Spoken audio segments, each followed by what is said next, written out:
welcome everybody to the Give It Podcast, the podcast for blurs, for nerds. If you have a fandom, you are most certainly welcome here. We are your hosts of the most, myself, Black Spartan, Show Guy Joe, and Tafara TV, with our very special guest. He is one half of the Victory Road podcast, and if you've seen this man on TikTok, he always does come with the hot takes. The Husky Hokage himself. Sir, I asked this question along with everybody else. It is the weekend, fellas. How we feeling? Feeling good. Feeling good. I got a few things to do and some gaming, but other than that, I'm feeling good, man. How are you guys? Still trying to recover. I was gonna say, yeah, Tafari, you're still recovering from DreamCon, and the hot take you gave was still awesome. I do agree with you on a lot of those points. What about you? Wait! You're trapped by societal convention. Where's that one from? That I'm lost on that one. Phineas and Ferb, Doofenshmirtz. Okay. Yeah, okay. I'm tired. My birthday vacation started yesterday. It is my birthday tomorrow. Mm-hmm. I've already had cake. I've already had pizza. I've already had ice cream. I've already had roll-aids. Welcome to 42. I've already had roll-aids. Happy early birthday, sir. Happy early birthday.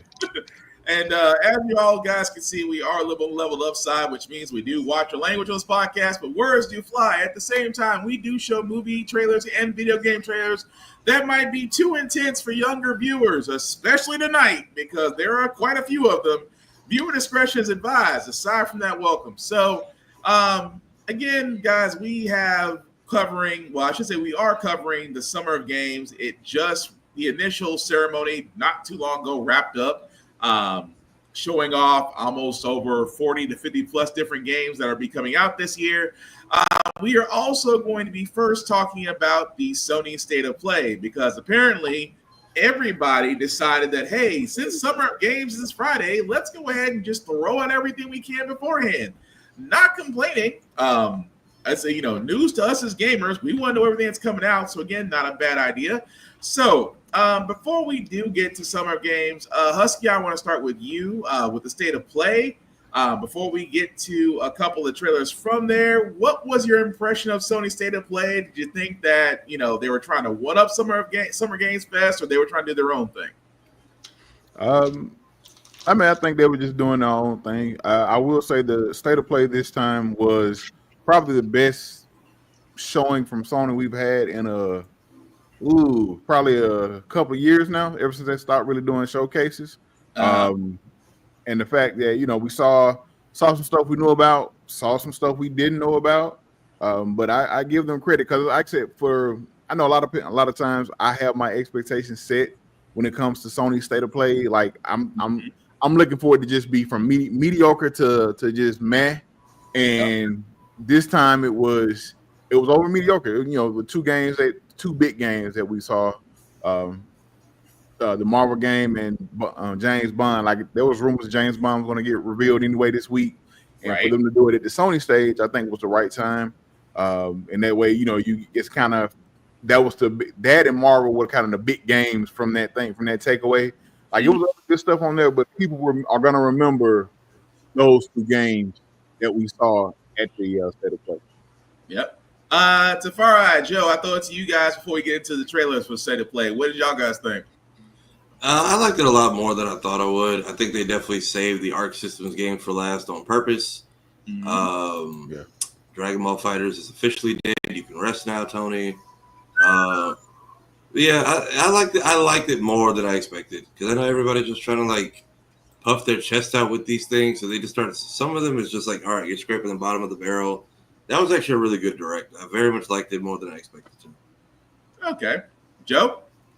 Same. So far, the memes I've been seeing on this Marvel Tokon thing has been hilarious. My favorite one thus far is Cyclops Optic blasting Ryu's head off, saying, I met a new girl. It was actually pretty good overall. A lot of surprises. Honestly, it's just Marvel kind of overshadowed everything in my mind.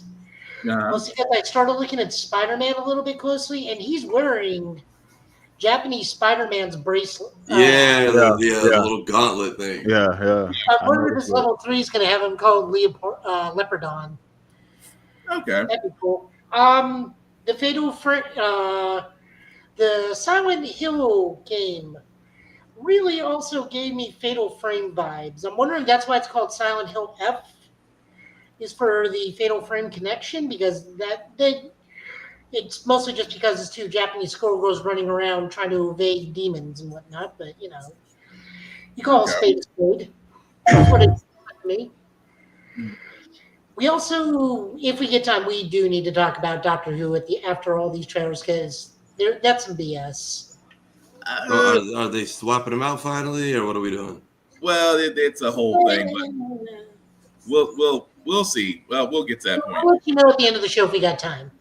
Yeah. Also, we want to hear about you and your fantastical journeys and hot anime takes to DreamCon. Yeah, there's that was maybe what I want to say 30% of the list. I was like, you can edit this how you want, but I'm surprised he didn't keep the full thing. I hope he still has it because people keep asking for it. I still have the list on my phone. Because we kind of get to that point of what else did not say during that hot take that he cut off? I said a lot. What you saw in the video is what he kept. He kept 10 out of 40. Okay, fair enough.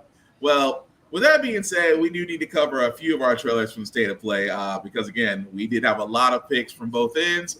I'm going to start with Luminous Arise because it was the first trailer that did come from the State of Play, and I think it was something that nobody expected. But I would say this. It is interesting, but does anybody want to give their opinions on it before we play the trailer? I'll wait for it to go. All right, Husky, Joe? It looked interesting. I was coming from a guy that when my first game Tetris. It piqued my interest and caught my eye when it came up, and then I heard beats. Yeah. Okay, Joe. We got the double back. Oh yeah. Hang on, I completely forgot. Whenever this happens, I have to make sure the screen is gone first because StreamYard can't solve their audio problem. All right, try it again, Joe. Streamlabs, I'm gonna leave that one alone. I'm gonna leave Streamlabs alone because that was a dark place. Anyway, go ahead, Joe, before we play this trailer. That was Twitter. Is it doing it now regular? Yes. It's still doubled on your end? Yeah. We're in a hole, folks. Don't worry, we're in a hole. We are always in a technical hole. Let's see. Okay. Because I'm trying to see now. Try it again. Marietta, Nottingham. Okay. All right, you good? Yep. We're good. It's not quite Tetris, but still looks entertaining. Yeah, I will say that. Well, with that being said, for all those who haven't seen the trailer, and if I'm not pronouncing this right, please correct me because I know me and pronunciation are like two people right now that are very being ticked off at each other in a dark place that we're not going to name because we're going to keep this a happy place. But anyway, pronunciation. That's like watching the best bad elementary school or middle school girl breakup there is. Yeah. So anyway, here's Luminous Arise.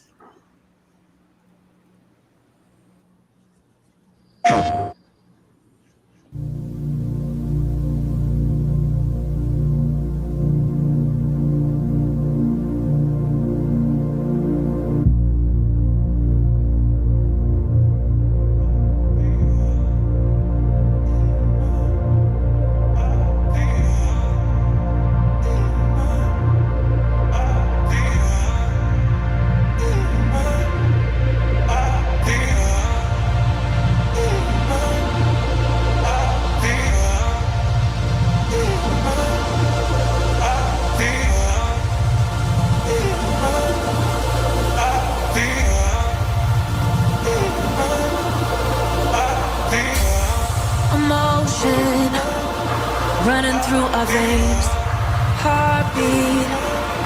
Love is making waves, emotion. Running through our veins, heartbeat. Love is making waves. I'm facing my fears, not backing away.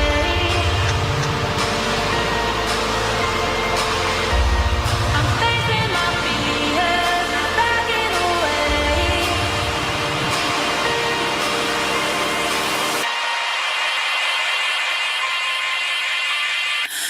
We're touching skin to skin, the bodies that we're in. We're feeling everything. We're only human. No superheroes can save us all in the end. We'll break away with it. We're only human. Emotion running through our veins. Heartbeat. Love is making waves. All right, so that was the trailer for Luminous Arise. As you can see, guys, comes out this year. Like we said, it's interesting. It does got if Tetris and Just Dance had a baby, because you literally had. I mean, don't get me wrong, soundtrack was banging. At the same time, I couldn't tell if it was Tetris going across there or is it like. And this might be showing my age. You guys remember IQ from PlayStation? Yeah. Yeah, it reminded me of that. Like, I couldn't tell if it's just straight up Tetris going across or if it's IQ. But I'm willing to give it a shot, though, just because it's different and we asked for different. And honestly, I can't find nothing wrong with that. But what do y'all guys think? I mean, it's interesting. I'm curious if it gets any brighter because I mean, there's what is it? We do have our friend Caleb and his game Panic Gem Odyssey, and that's its own twist on kind of those old school Tetris and Bejeweled type games. So, and a lot of people were playing at DreamCon last week, especially because the commercial was running all over the building. But I'm curious to see what is unique about this one. Yeah, that part. I mean, I can just tell maybe just for the presentation side, it makes sense. But on the other side, it's like, okay, it's I don't know if it's going to be beat based or, like Dance Revolution, or if it's going to be just, it's so many questions, but at the same time, it does kind of pull you in because you're still trying to figure out what the game actually is. But like I said, I'm definitely down to see what it's about because, again, if the soundtrack is fire, at least you're going to have some people interested in it. I'm just going to put it that way. You're going to have another Expedition 33 on your hands. But let's see. That also being said, what we get from State of Play, I did not expect Mortal Kombat to throw in the towel. What I mean by throwing the towel is not Mortal Kombat 1. We saw that coming already. I am actually talking about the Mortal Kombat Legacy Collection. Now, if you guys have not seen the trailer for it, let me go ahead and play it before you guys actually see what you're getting with it. We knew pretty early on that the game was fun to play. People were excited about it. The most rewarding part of it is just seeing people react to it.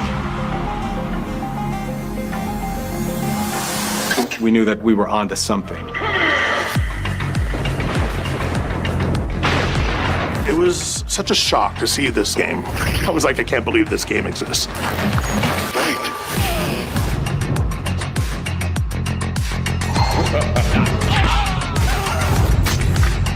It became something that added to the mystique of Mortal Kombat fatality.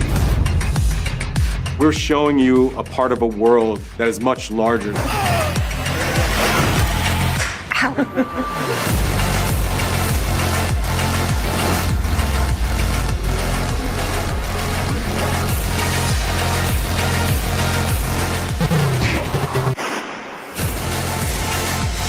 There was no template to make the games. It's a bit of the Wild West. Every part of that game is an expression of who we were and what we wanted to do. Flawless victory.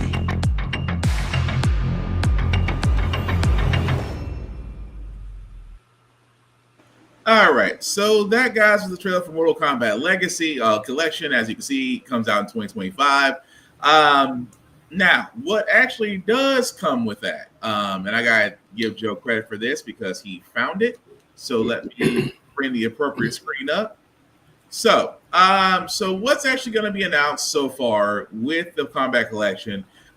We are getting the original Mortal Kombat 1992. You will get the arcade, Super NES version, Genesis, Game Boy, and Game Gear versions. Mortal Kombat 2, also the arcade, Super NES, Genesis, Game Boy, and 32X versions. Mortal Kombat 3, the arcade, the Super NES, and Genesis versions. Ultimate Mortal Kombat 3, you will get the arcade, Super NES versions.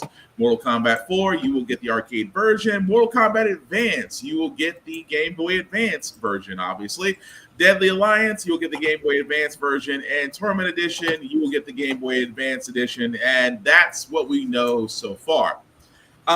The beauty part about this is I love that they said it was rollback netcode. That lets me know that, again, for all those that don't know, rollback netcode actually allows these games to be played on modern systems. At the same time, it allows them online play with almost next to nothing in issues.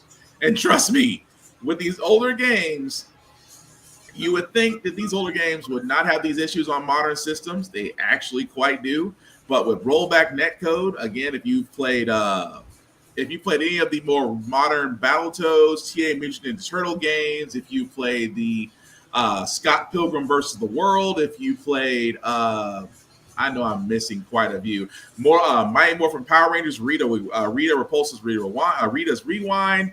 Any of those all had netback code, which means that they were able to play flawlessly online and crossplay. So again, I'm not mad about this, but I'm gonna throw this to y'all. Is Mortal Kombat Legacy Collection their apology for Mortal Kombat 1? I think it's very here, man, damn, since y'all want to complain and we have the free server space, why not go ahead and just run a couple ports? Mortal Kombat 3 is on there like, what, 3 or 4 different times? Yep. So I didn't even know people played these competitively. That or everyone sees what Capcom is doing and is like, well, we can load our old shit up too. Well, it's crazy because they're giving different versions. Because I know for Mortal Kombat, I was more the Sega person for Mortal Kombat than I was Super NES because Sega's blood code was Sega had the blood code, which is the reason why a lot of us played Sega more Super NES. Wasn't a fan of it being on Game Boy. I can understand the appeal of it, but playing it on Game Boy wasn't the same as playing it on Sega. And again, Ultimate Mortal Kombat 3 was great. It did have I think that's where they introduced the rush option on Ultimate, if I'm right. Either it was 3 or it was Ultimate, one of the two, where the rush option got introduced. But I'm just saying, I'm not against this collection. I think that Mortal Kombat, and then not throw Mortal Kombat 1 under the bus. Mortal Kombat 1 started off great. It did start off with a great direction. It's just that somewhere within Chaos Reigns and then the skins and combat and updates, it turned a lot of players away. So I mean, Mortal Kombat 1's identity was like half fantasy, half Enter the Dragon. Yeah. Where Liu Kang doesn't even really have a personality. He's just Bruce Lee fighting against some ninjas and a guy with 4 arms. There's not really that lot of the characters in the game had a personality, but it was like very, very basic. Yeah. And Mortal Kombat 2 gave Mortal Kombat its defining personality. And Fair. to answer your question, Ultimate Mortal Kombat 3, they had the rush combos. No, because everybody did Smoke, because Smoke had like the best rush combo. True. Almost unbeatable, really. I think his was almost unbeatable. It was just like long, and then you could do a reset because you can harpoon them on the way down. Yeah. Yeah. No, you're completely right. Yeah. But it's just like I said before, it's just one of those things where I looked at this, I'm like, I'm not against the Legacy Collection being there. I like the fact that, a lot, and let's be honest, a lot of people were not around for Mortal Kombat back in 95. I fully thought I imagined that Game Boy version. I didn't know that they actually. I feel like that game is not meant to go on any kind of handheld or mini console. Like the Switch tried, but like, did y'all put it in a Did y'all play it yourselves before that went on shelves like at all? Because what are you talking about? That was on my Pizza Hut, right next door to the Blockbuster when I lived in Oklahoma. Two things that let me leave it on because I know most kids say what's Blockbuster. You're gonna feel real old if you don't already feel old already. You trying to explain Blockbuster to kids. What do you expect? What do you think? Did they say there wasn't a price listed for it yet? Was it? No, sir. No. As of right now, there is not a price for Legacy Collection. I can only assume it's either going to be depending on a certain person and how they feel about how they want to price video games. You could be looking at $60 or $70. If that game is more than, just being honest, if it's more than, I'm pushing it with this $40. If it's more than 40, like I'm, and the only reason I'm saying that, well, because they're not updating, so they're not updating anything as terms of graphics or whatever. They're just making the game so that you can play them on the current gen system. So there's not really a lot of, it's porting basically. It's basically, so, and I get it, several games or what have you. 40, maybe $50, depending on, because I saw the 3 question marks, so I'm assuming that could be, that could be some extra stuff coming, some surprise stuff, trilogy or whatever. But like that's, it all depends on the price. At least for me, it really depends on what the price is going to be, because $60 or $70, man. I know. For games, for almost 30, for almost 23-year-old games. Yeah. I'm sorry, Joe. Go ahead. Sorry. It's going to depend what those question marks are. Now, we do see that they are also doing artwork. I believe they were interviewing Terry Hoskins in one thing, and I think that may have been one of the interviews from one of the movies. That means we're doing behind-the-scene footage from the movies. Okay, probably. We can also have Combat Cart could be on this thing for all we know. Mm-hmm. It's possible. I mean, like I said, again, I'm not sure if it justifies a $60 price tag, but like I said, these are 20 plus year old games that they're trying to make available. They're trying to make available, but I'm sorry. Go ahead, Husky. I'm going to be a bit more lenient to 50 to 60, but that's only dependent on what the question marks are. And see, I'll say 40 for base and maybe 50 depending on what the what like the question marks are with the special. Because I was looking trying to look at the price of the Cowabunga collection. Yeah, and that dropped because I have the Cowabunga collection, but I didn't buy it when it first dropped. But I think when it first came out, it was about $40 or $50, and you got 13 games, including the arcade game, stuff like that. So for me, I would like to say it all depends on what their price is. But once it's gonna really depend on that price range. And what you're right. Yeah, Cowabunga was if you wanted the base game with nothing special, it was $40 up front, and that was, I mean, trophy system was a little wacky, but cheap and easiest platinum I could ever get. Yeah, that one was good. I don't know what's up with these other ports.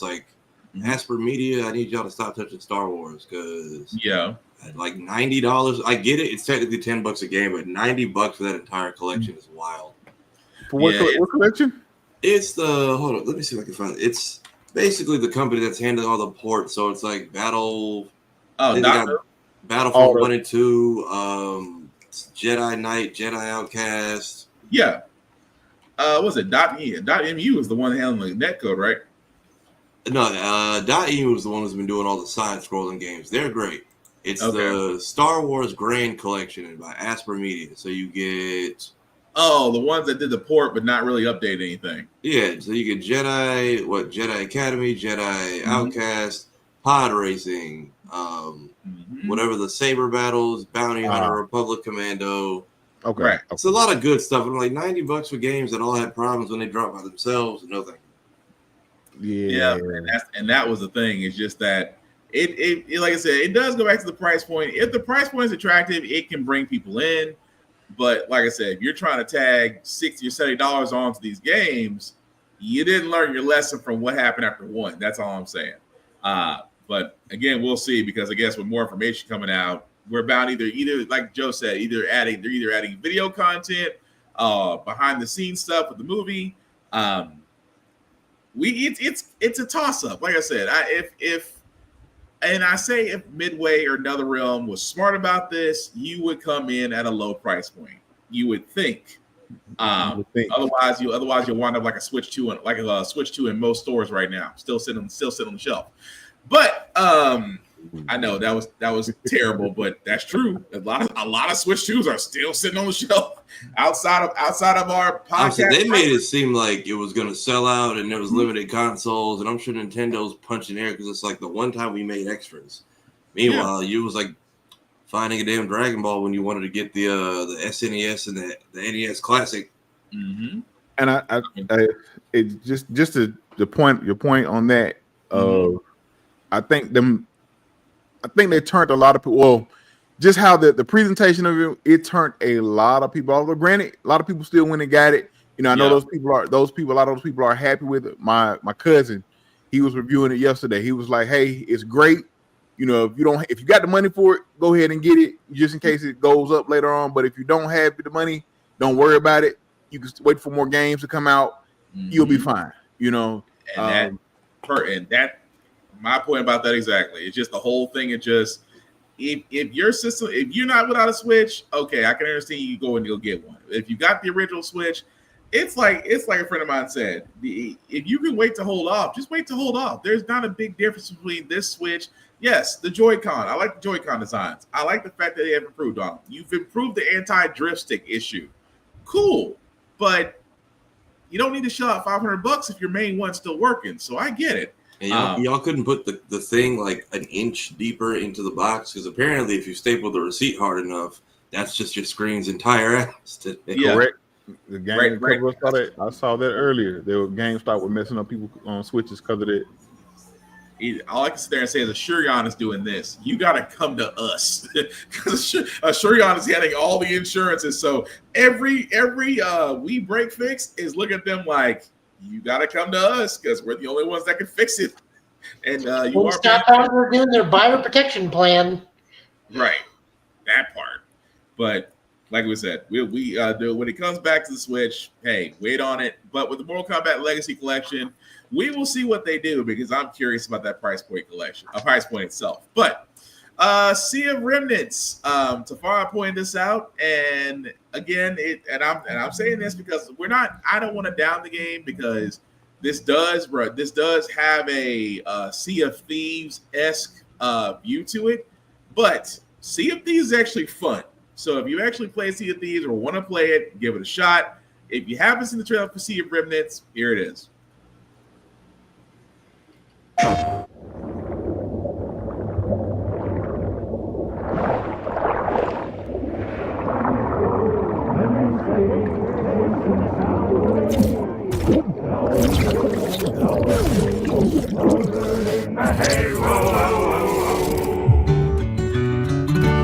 My old man always said to me, he told me to get a ship. Then it hit me all so clear. No old man just got a ship. Memories go, memories stay. We're chasing the sound of the waves. It always sways, it always strays. Standing on the beach all day. Whoa, whoa, whoa, whoa.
So that was Sea of Remnants. As you can see, guys, wish listing now as it will come out next year.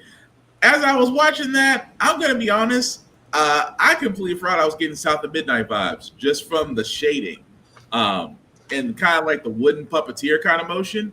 I actually like it. I I want to give it a shot because again, it's like Black Flag without the ultra violence. Although I still say that was probably the best Assassin's Creed out there, but that's for a whole different discussion. But what do y'all think, fellas? It's giving Hello Neighbor, but at sea. Yes.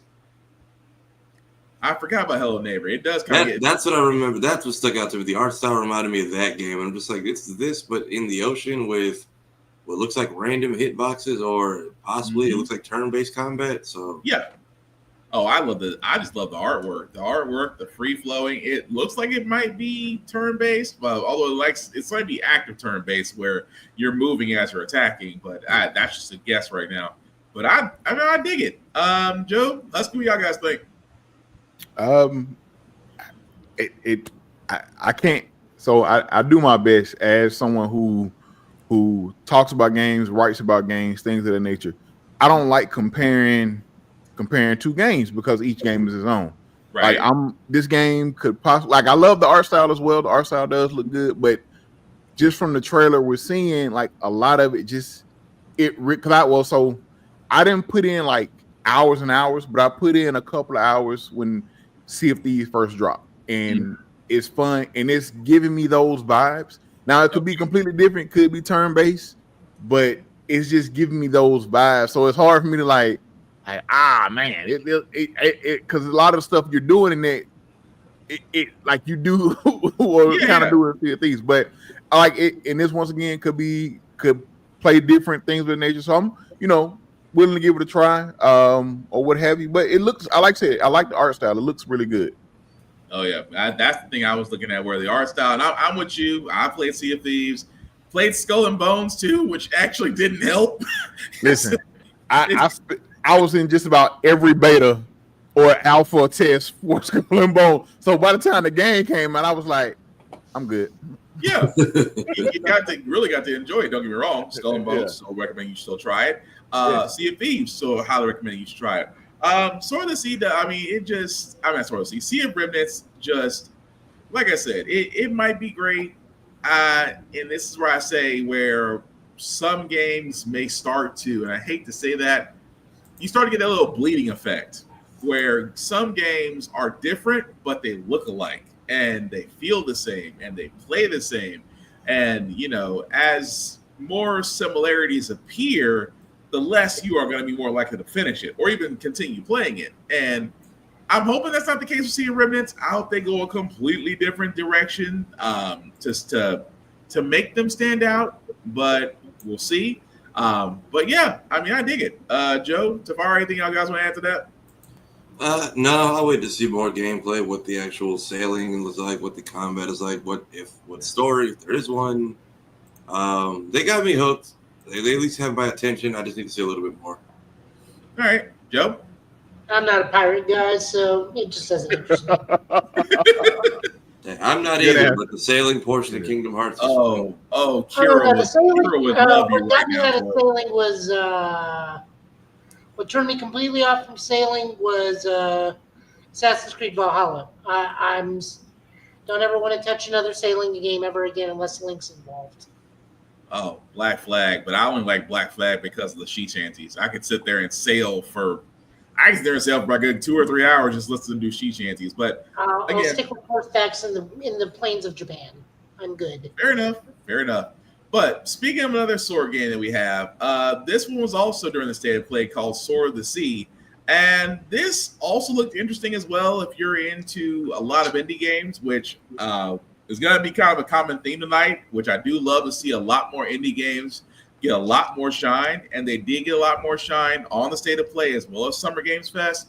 But if you have not seen the trailer for Sword of the Sea, here it is.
All right. So that, guys, was the trailer for Sword of the Sea. As you can see, comes out August 19th for PS5. All I'm going to say is somebody is a Tony Hawk fan, and I'm not complaining, because there were a couple of tricks in there I remember from Pro Skater that man was doing with very little ease. But there's really nothing more to say about that. It's very, I mean, graphics are there. It's beautifully drawn. I'm not gonna lie. I'm intrigued to want to play this to see exactly what it's about. But what do y'all guys think? Okay, so I thought it looked like Journey. I didn't realize it was made by the same people. Yep. I'm not saying full on reused assets, but I always thought, I'm like, this is Journey 2, but on Sonic Riders hoverboard. So I wouldn't be surprised if it's like also that whole, it's more about just the side scrolling and the fun, do it with a friend or your kid or not. Yep. Yeah, that very much looks like I'm raging at something else. I need to go cool out type of game. And I have Journey in my library, so maybe I'll finally play that when this gets closer to release. But that was it for me. It caught my attention because it reminded me of that. But now that I know it's about the same devs, that checks out. Yeah, I mean, it did look pretty cool.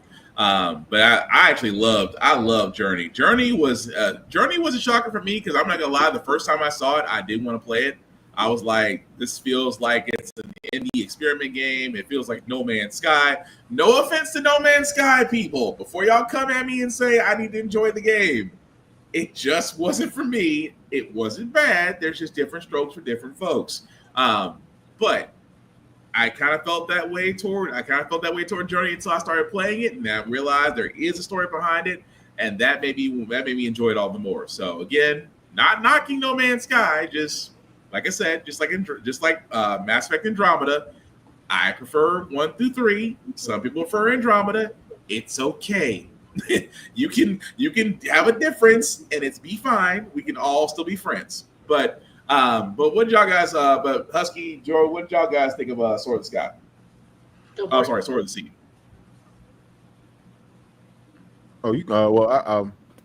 It looks. I remember seeing it. I think I remember seeing it somewhere before. I think we saw it somewhere before. But I'm interested in it, and I think it's dropping on PlayStation Plus. Yeah. So I'll check it out, man. It's especially if just from the music, it was like Tafari mentioned, like it sounds like you can put it on and kind of chill and surf around and things of that nature. If the soundtrack kind of goes well with it, it'll be a nice chill game to play where you just kind of jump in, and especially if it's easy to jump in and out, where you can jump in, do a little surf, go through a board or a level, going around, and then you can kind of jump out, come back, so it looks interesting. I'll definitely be giving it a try, especially since it'll be on PlayStation Plus. Yeah, I would definitely. I mean, yeah, PS. If there's one thing I'll say before we get to the next thing, PlayStation Plus, you guys are doing better. Y'all got ways to go compared to Xbox and Game Pass right now, because Game Pass is, until they realize they jack up the prices again, they've let a lot of games like Doom: The Dark Ages. They've let South of Midnight. They've let there's another game I'm forgetting, another major game that just got released that they're letting to go on Game Pass as well. Expedition 33. Thank you, Expedition 33. That's the sad part is I played it. The sad part is I played it. I should remember it. But yeah, a lot of those games, and also shout out to Sandfall Interactive. $33 million in sales for Expedition 33. Again, if you haven't played it, highly recommend that you do. But yeah. With that being said, like I said, indie games, I am loving the fact that we are seeing more and more of them appear, and they're not just being pushed toward an obscure event, or they're not being pushed toward just a random pop-up dev blog or anything like that. I am liking the fact that they are front and center. That being said, however, 007 First Light. What about my thoughts? All I can sit there and say is for 007 First Light, I got to do a time check, because correct me if I'm wrong, guys. Was the last James Bond game Nightfire, or was it GoldenEye? Will. Yeah. My thoughts? Go ahead. I'm sorry. Go ahead. I was going to say Sword of the Sea kind of looks like the smooth jazz cousin of Star Overdrive that came out earlier this year. Smooth jazz cousin. That's a good one. I mean, that's a good comparison. I'll give you that. I mean, Star Overdrive is almost the same thing, except there is combat, but it's more skater punk thing, and this is just like smooth jazz while doing tricks on the dunes of Tatooine. Fair. Oh, Probably over that bantha. I mean, there's 2 suns and no women and no winters. So you got to find something to do out there. Right. But apparently that board is something else. But no, sorry about that, Joe. I thought you did give your opinion. I apologize. I didn't mean to skip go first. He's the guest. Yeah, my bad. Yeah, I think Quantum of Solace. I think on the 360, which I think was more of a movie tie-in James Bond game. I haven't touched any of them since PS2. I think I still have a copy of Nightfire over here in plastic from the retro shop. I got it like a year. I remember Nightfire, and it's kind of sad that Quantum of Solace the game was better than Quantum of Solace the movie. And I feel like I remember hearing that. Because I just want to make sure, because I was like, I remember The World Is Not Enough. I remember Casino Royale. I remember that they thought about doing Skyfall. Skyfall didn't happen. They thought about doing a Lego James Bond. That didn't happen. So the only one I can think of that actually, it might have been Quantum of Solace. I have to look that up. I gotta double check that. Either it's Quantum of Solace or Casino Royale was the last James Bond game. That says a while because I think that was 2006. The way to watch Quantum of Solace is you actually do have to watch it immediately after Casino Royale. Yeah. Because it's almost like this is what he does, like literally 10 minutes later, Quantum of Solace happens. Yeah. That's a different tie into. But the reason why I'm bringing that up, guys, is because this was also announced at the State of Play 007 First Light, which, again, just to give some backstory, this is basically Bond's first mission, I guess you can call it. But either way, if you haven't seen the trailer, I'm going to go ahead and play that first. It'll explain it a whole lot better than me right now. Oh, okay.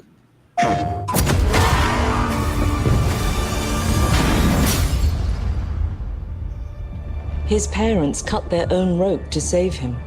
He watched them fall, then found his way off that mountain. He was 11 years old. He then started a grand tour of every major boarding school in Britain. Always at the top of his class. Always at odds with authority, same thing in the Navy. His superiors all praise his instincts. And they're all in need of early retirement. Nobody knows what to do with him, Mom. No, and I suspect he feels the same way. But what he did in Iceland... What he did in Iceland was insubordination. It was ill-disciplined, utterly reckless. He only survived thanks to blind luck. Give me one good reason to put him in the program, Mom. I think you just covered them all, Greenway. It's really quite simple. Bond is a bullet without a target. Let's give him one.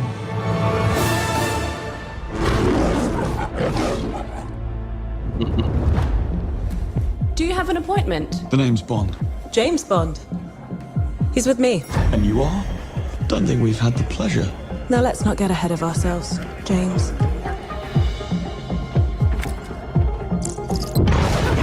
So you shouldn't have.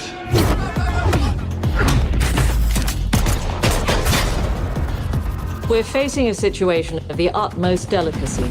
I need all my pieces on the board. 009 is a master manipulator. Whatever the endgame is, we won't see it coming.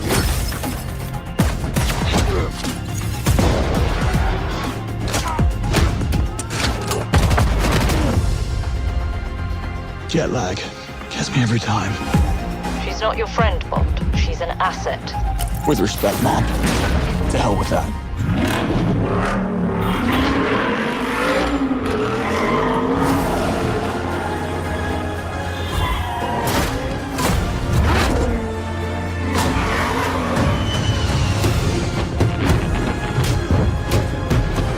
Tell me, what do you do, James? Lately, headhunting.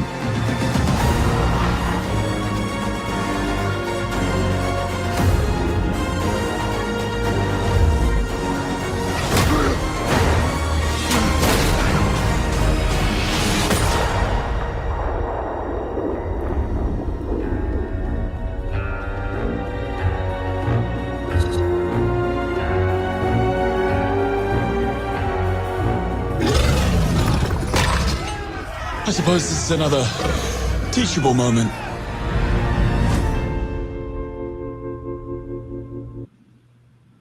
All right, guys, and that was the trailer for First Light with 007, as you can see, coming in 2026. It's not bad because, again, this is basically Double O's, I guess, his reintroduction. I guess they're trying to do a reboot on his origin story, I guess, from his beginnings. So I'm not against it, not against the design. Of course, with Bond, there's always an Aston Martin car chase somewhere in the middle. Kind of messed up that Q didn't introduce himself, but he's obviously there. But what do you guys think? It is. I thought it was 007 Bully for a second. I thought we were getting like a Euro sequel to the game finally. So yeah, I guess what we're doing, a young James Bond story then? Is that what this is? Yeah, it looks like it's it's basically before he becomes or gets in the 00 program. The 00 is it's a program that they go into, because you hear him mention the 009 and the other movie, like one of the movies had like the 006, but it's a 00 program they go through. And this is, I'm assuming from the trailer, from what we saw and kind of what they were describing, it's him before he gets actually into the 00 program. So he's James Bond, but he's not shaking martinis and all, he's not that James Bond. This is supposed to be his first steps becoming who he eventually becomes or what have you. Right. Which again, I do dig that, to see it kind of gives, again, it's gonna be showing my age, James Bond Jr. It kind of gives those type of vibes. It did. I like that. At the same time, I'll put it this way: if it plays like GoldenEye, I'm sold.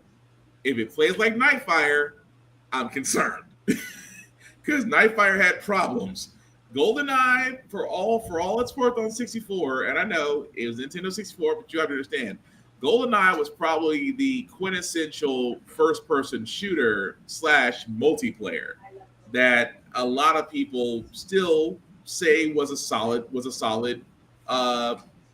game.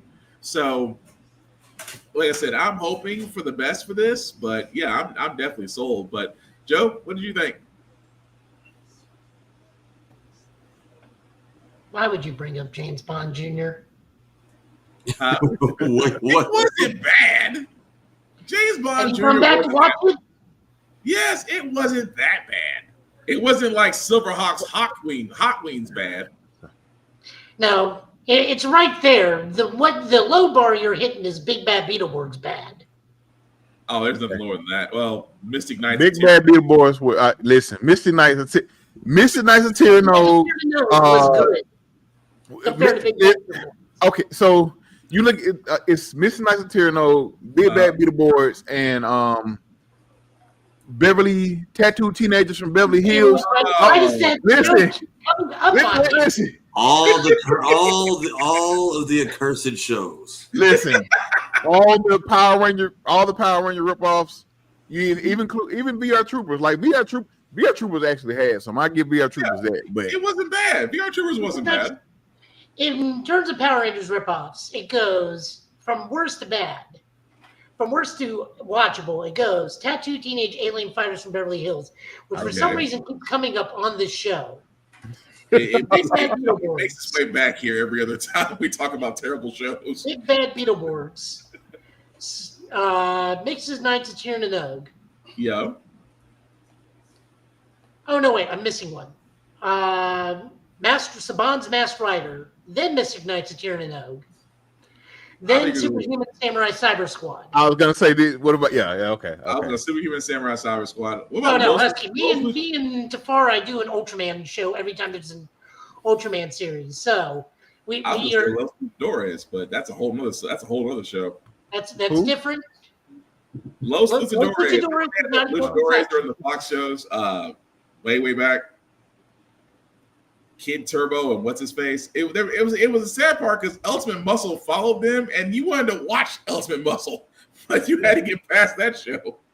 Now, nothing ever is going to be for worst show ever. Vampires. Oh God, Vampires, where the CGI, the early stages of CGI, and that was good and terrible. When it makes reboot look good, then you got a problem. Ooh, oh, that was good and terrible. We had you know what? One podcast, we just got to just research worst television superhero shows and finally get a ranking on that. But I think Tattoo Teenage Empire from Beverly Hills will know it'll be top. That one is just who in the world in USA gave the green light to that one? I'll never know. But that's a 007 thing. It looks fine. I guess this takes place right before Casino Royale, because Casino Royale is literally his first mission as a 00. Right. If we go by the Daniel Craig story, yeah. If we go by that, like I said, I'm not against it. This is before he actually gets 007 status, so this is going to be a lot of mistakes, a lot of quips, and that doesn't make any sense though, because Skyfall is where we learned that James Bond is just a given name they give to agents at some point. Right, but that's far down the line though. So they asked a question. Well, I was looking at something earlier. They were talking about the game, and during these summer game fests, if you like, they brought up the game and they showed the game. They also showed Hitman. Yeah, and Mads Mikkelsen, who plays I can't think of his name in Casino Royale.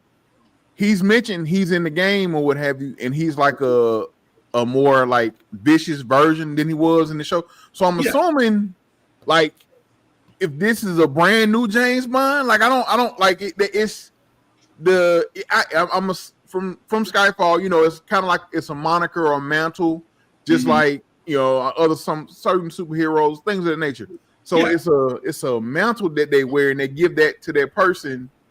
So that's why it's confusing. Like, is this like actual James Bond, or is this a new James Bond we're getting from the beginning?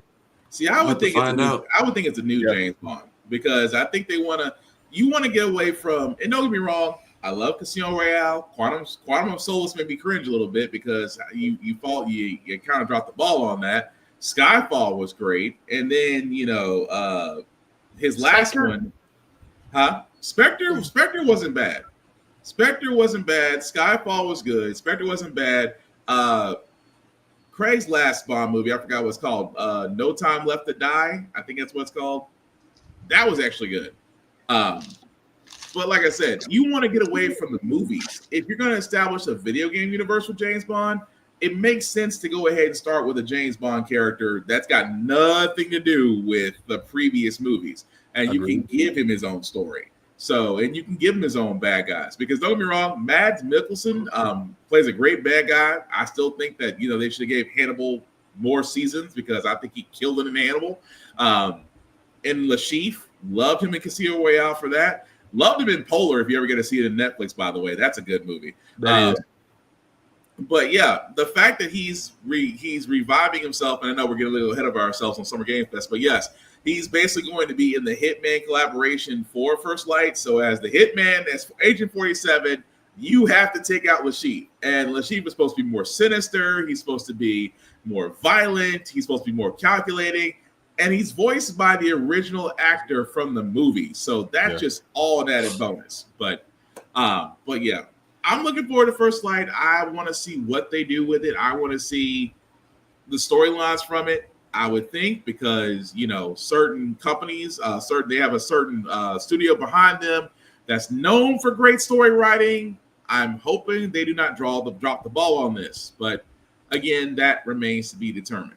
But a couple more trailers from State of Play before we get to Summer Games Fest. Joe did hit on this one earlier, Silent Hill F, because it did give me Fatal Frame vibes. But I will say this before we play the trailer: it is Silent Hill, which means it's very graphic, very gory. So again, viewer discretion is advised.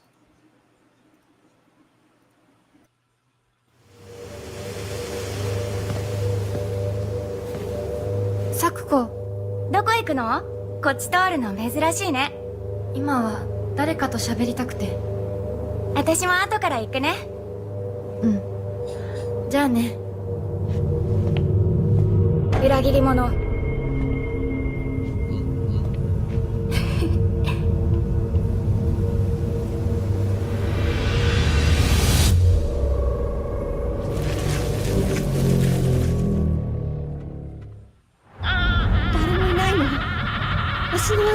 ちゃんまでいないなんてこんなの絶対に変。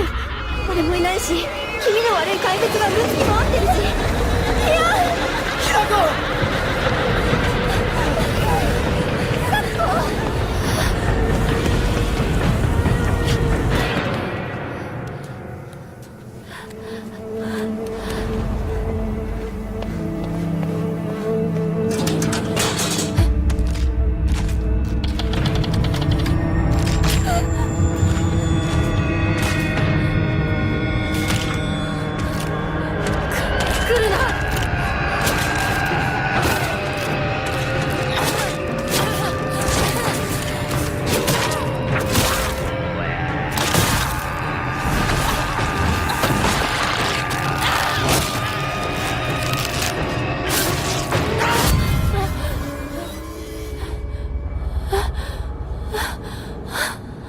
ひなこ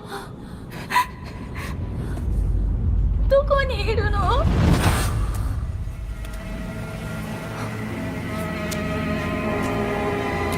ひなこはいいよね。何でも持ってる。そんなあんたがいなくなってくれるんだからせいせいする。一人は嫌だよ。寂しいよ。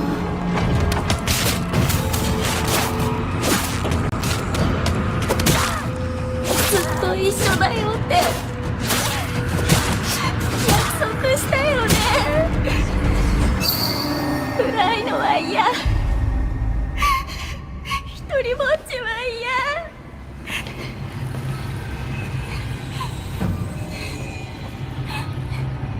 錯誤。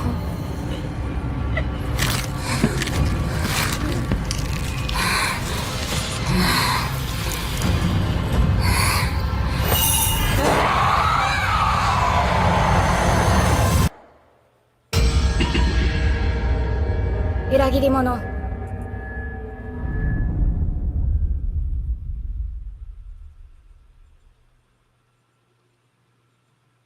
All right, so that, guys, was the trailer for Silent Hill F. As you can see, comes out this year, September 25th. You can pre-order now, as it will be available on PS5. So the first time I saw this, I was like, no, I am not playing this in the dark. I will not play this without the lights on. I will not play this at night. Call me a punk if you want to, but I'm sorry. That is Silent Hill is exactly what's supposed to be. It's survival horror. It is supposed to have an interesting story. It looks like there's a story behind this town, behind this young woman. But the horror element is definitely there, especially with the mannequins that are just moving intricately and at the same time very menacingly. Whoever is the sound person for this game, you nailed it. I'm just gonna be honest about that. But I'm not gonna lie, I will look forward to playing this during the day. But what y'all guys think? Heavy on the creep and the demon factor. I thought you couldn't fight back at first, but even then, is that all you get is the damn lead pipe? Or it looks like it wasn't doing No, you saw it with the Naginata.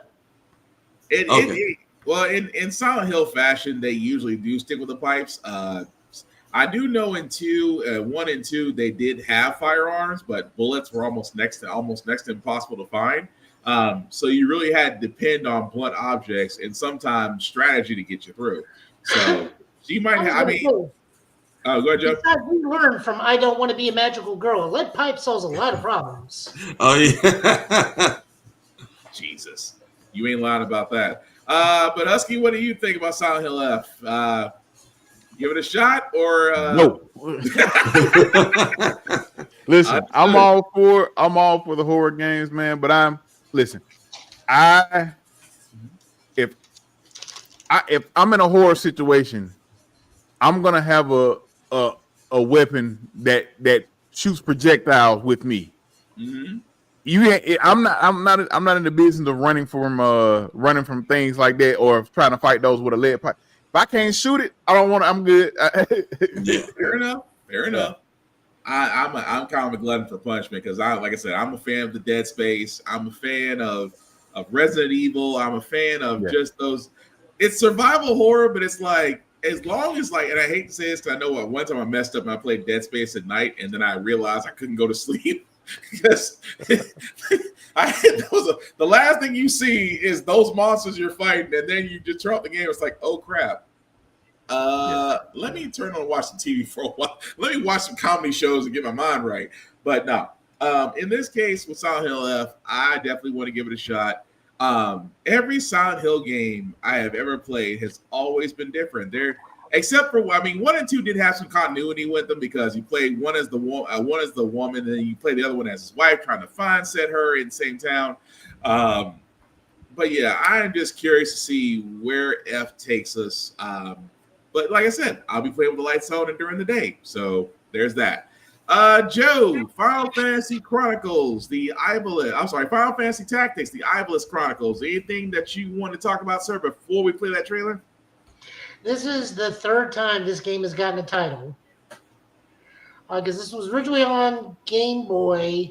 Then it got remastered on the PSP as War of the Lions. Now it's got another one. There's also a very big remark from the director of this, who goes, "When I first released this game, it was during Japan's pop of the economic bubble. Everybody was left destitute. A lot of people were left destitute. A lot of people had a lot of issues, financial things. We are now releasing it at a time where the world is at an all-time low, so this game must come back to preserve." Okay. Well, for all those that haven't seen the trailer, this is Final Fantasy Tactics, the Iblis Chronicles. Hope I pronounced that right. Summertime vibes are high.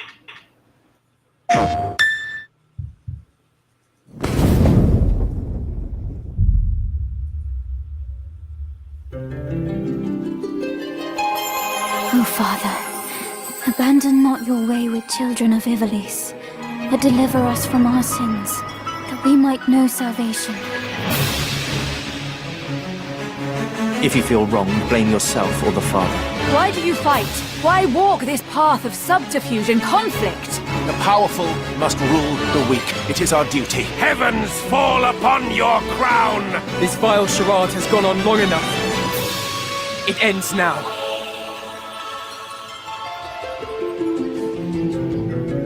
Do you remember when your father showed us how to make a whistle of a blade of grass?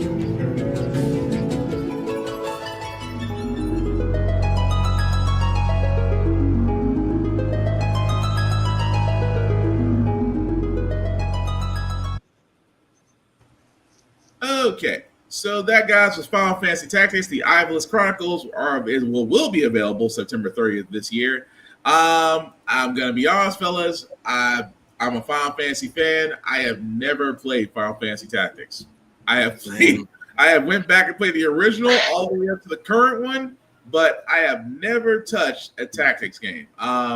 So this game is actually tied into Final Fantasy 12. Okay. This is the same realm. This is Ivalice. This is where, like, the judge. This game is where it introduced the judges. Gotcha. Okay. I'm gonna be honest. I would probably give it a shot because, like I said, I've never played a tactics version. I kind of need to give it a shot. I kind of ignored it just because I didn't think it was my cup of tea. But I never gave it a fair shake. So I probably will give this a shot when it does come out. Probably not September 30th, but probably a little bit after that. But what do you guys think? Y'all got it. It looks interesting. I've never actually played a Final Fantasy all the way through. So it like I said, it looks interesting. But I this was like my game of the week question about people just asking about the state of play, and I got so many people commenting about Final Fantasy Tactics being something they were like gonna get regardless. So I'm assuming it's really good or people really loves it. So, but for me, I don't know. I'm gonna put it like that. I don't know. It's not gonna be a day one or anything. If I do play it, maybe I may check it out over time, but it's not something I'm like clamoring for. Oh, fair enough.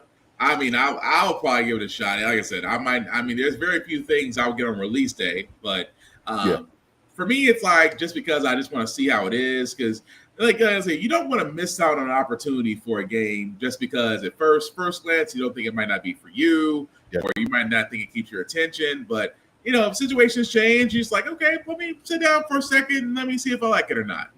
Go from there. But I do know one game. The last thing I'm going to talk about from the state of play, because I can honestly say, I can almost say with full confidence, everybody on this podcast right now wants to look forward to this, because we have to say farewell to Marvel vs. Capcom number 3. It's not happening. Ain't no way, no how, since this trailer came out. But with Marvel Tokton Fighting Souls, I'm going to throw this question out before I play this trailer. Did Sony pretty much sit there and say, we got the fighting games on lock for the foreseeable time after this? Can we say that they literally told the fighting world, you won't get Marvel vs. Capcom 3, but I guarantee you will be playing this? This is a mixture of Thanos' fine, I'll do it myself. Don't forget, we'll get double to put the thing up there. But no, you're fine right now. Yeah. Weird. Yeah. Also, something that they can personally promote at Evo, since Sony also owns Evo.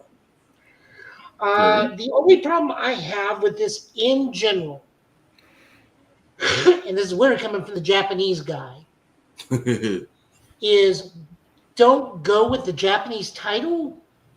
This should have been like Marvel Fighters or something other, or even Marvel what the actual translation for Tokon is they're using is Fighting Spirit. This should have been Marvel Fighting Spirits. Wouldn't that be too close? Wouldn't that be too close to Dragon Ball Fighters and the other Fighting Spirits import game? Just out of curiosity. Right, it's all ArcSys. Yeah, same people handling the netcode in the background. This would, to me, this is just Marvel and Sony covering all bases the way Dragon Ball did. Yeah. You got Fighters, you got Xenoverse, you got Breakers, which apparently is still doing well. Also, if we pay attention, there's a lot of Guilty Gear in this game. Yeah, that's drive this game. Yeah. Art Systems is to fighting game or popular IP fighting games what CyberConnect is to the Storm series or Anime Arena Fighters. Pretty much. Husky? Listen, I'm sold. Like when I found out they would do, I was sold from the trailer, but found out they did Fighters. I'm sold already. Like I'm just waiting. We just waiting. I do agree with Joe though about the name. They really should have changed the name.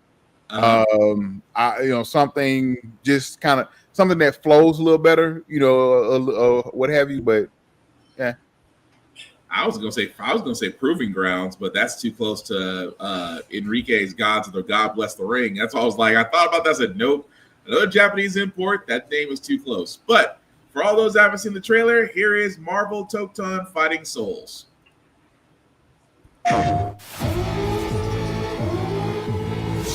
自由のために戦う。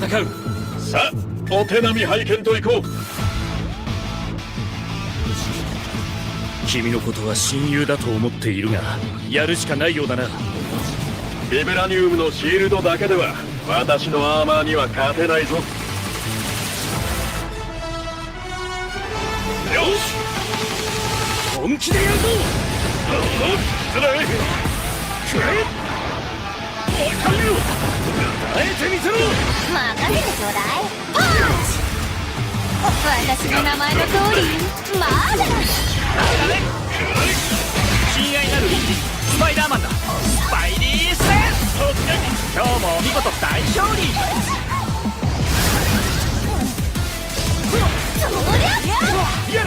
俺とやり合うってか。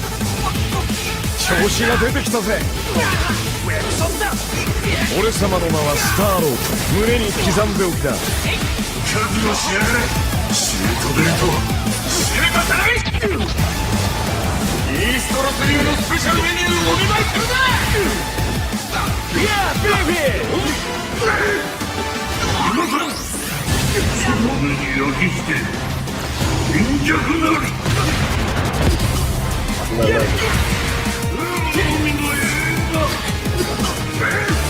援護する。風よ、荒れ狂え。たとえ人々に嫌われていても、私は世界を守る。さあ、耐えられるかしら。これ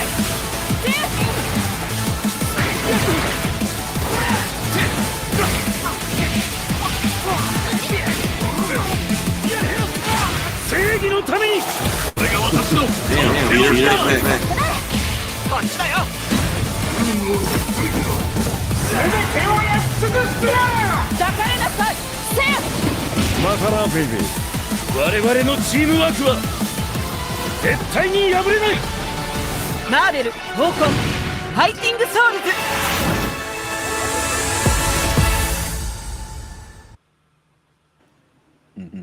Dear cosplayers, we already know y'all watched this video multiple times. The Gundam Iron Man helmet is being 3D printed as we speak. Someone's doing the stitching for that Captain America vest right now. Yeah, man, I can already tell off the bat. Yeah, that someone's already. I can already tell you off the bat. Somebody's already going to. Somebody's going to do like y'all talking about Gundam Iron Man, literally. Captain America, if he was in Ghost in the Shell. I still say the big one. I'm gonna be honest with you. I gotta get a picture of it. Hold on a second. No, Spider-Man. Somebody is going to have the cosplay outfit for Spider-Man. Doom is too easy, but let's be honest. That Spider-Man that they're showing, that's clean. I mean, I understand it's not the most clearest picture as day, but y'all see what I'm getting at. But I'm like, I can maybe see somebody doing Star-Lord. I can see probably somebody doing Miss Marvel, but let's be honest, between Spider-Man, Captain America, Storm, because let's be honest, I've never seen a bad drawing of Storm anywhere. It's almost an unwritten rule that you never draw a bad picture of Storm. Storm looks so like she looks so to the T, like how you would picture a Storm would be. Like she looks damn near perfect. Excuse my language. Yeah.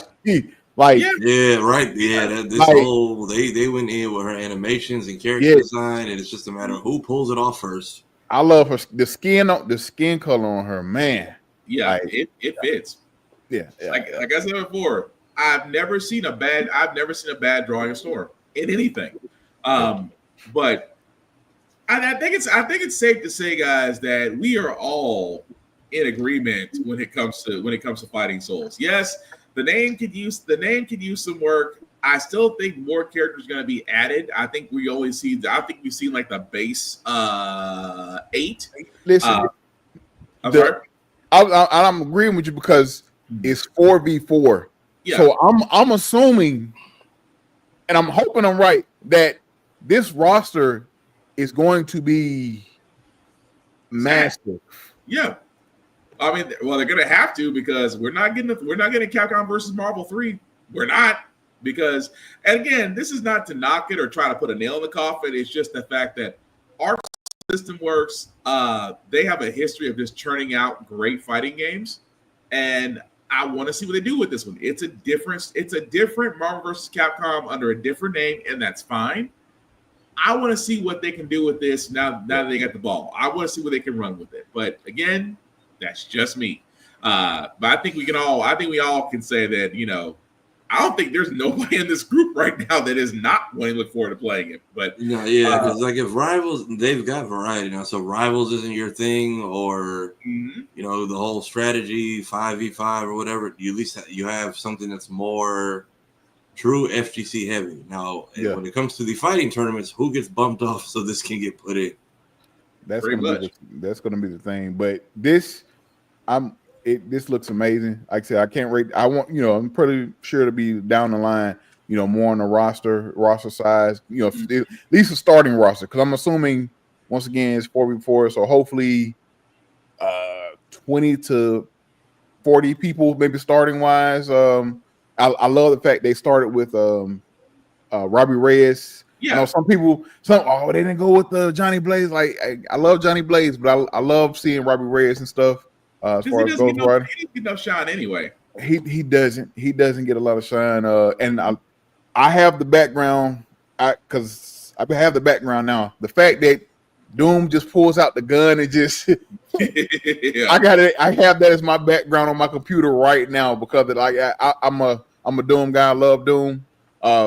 So we got a friend of ours that you would love to meet. He's the same way. Yeah, Doom's one of my favorite villains, man. But yeah, this game looks amazing, and like I said, it's so. And with Marvel being Marvel, it is so many people you can pull in this game. You got Squirrel Girl, you got X-Men, you have a plethora. Like it's endless. And that's why I sit there and say your choices of players should be massive, and you have time. It doesn't have to be rushed. You don't have to shoot out. You don't have to push something out that's not half done, or something that's full of bugs or patches. You have really a lot of time between here and now. I think, like I said, 2026 still a ways off. Yep. I understand that. You know, a lot of things are waiting for in 2026. GTA 6 fans are still waiting for 2026, and then be disappointed when it gets pushed back to 2028. I was gonna say we got at least one more delay coming. Oh yeah, GTA fans got at least one more. That just, I mean, you guys ain't. It's 2027. They didn't even get gameplay. That you got a 5-minute trailer. You didn't even get gameplay. So that lets me know off the bat you got another year. But anything else that we want to add to Fighting Souls? Because I think that was Sony's way of saying, and again, this is just me, I think Fighting Souls was Sony's way of looking at Summer Games Fest and saying, beat that. That's what I think it was. I'm curious if they do any movie tie-ins or anything, or depending on whatever this MCU is going to look like after next month, after Fantastic Four comes out. I'm curious to... Are they going to continually expand the same way Rivals does, or are they going to cap the roster at some point? It'd be interesting to see where they go, honestly, because of the movies. I know movie-wise, well, outside of Mortal Kombat, supposedly a Street Fighter that's coming, it'll be interesting to see exactly where they go with that. I would hope they would avoid it. I'm not going to lie. Between Secret Wars and Doomsday, that's already being pushed back. Let it be its own entity right now. Let it not be connected anything is what I'm getting at. But Joe, anything else you want to add to Fighting Souls before we move on to Summer Games Fest, sir? No, I'm wondering, because Marvel vs. Capcom 2 is what, 64 characters? Give or take. Just about. Our character roster, if we're lucky, should be around 72. And completely because that gives at least 9 well, not 9 teams. This isn't a team-based thing. Oh yeah, that was the other thing they talked about is this is going to be kind of like CVS where you have to pick your groove, kind of. Yeah. Where it's either one big character supported by 3 strikers or a team of 4 little dudes. Yeah, which ain't bad. I mean, it's got that kind of vibe to it, but I'm not knocking it though. Because every fighting game has to be different in some area, form, or fact. And let's be honest, outside of City of the Wolves, outside of Fatal Fury City of the Wolves, outside of Street Fighter 6, outside of Guilty Gear Strive, now it's something else. I'm thinking of the show. Guilty Gear Strive, outside of, like I said, multiple fighting games outside of Soul Calibur, because Soul Calibur after 6 said we don't need you, which I think is a great mistake, but that's a whole nother discussion. They just gotta be different. And again, there's nothing wrong with that. But yes, like I said, that's our picks for State of Play. Again, guys, we know there were a lot more games out there. Pragmata, Romeo's a Dead Man, Bloodstained, Ninja Gaiden, the new arcade joystick they showed off, that really, if you want to pay whatever God absorbent amount that you want for a joystick, be my freaking guest.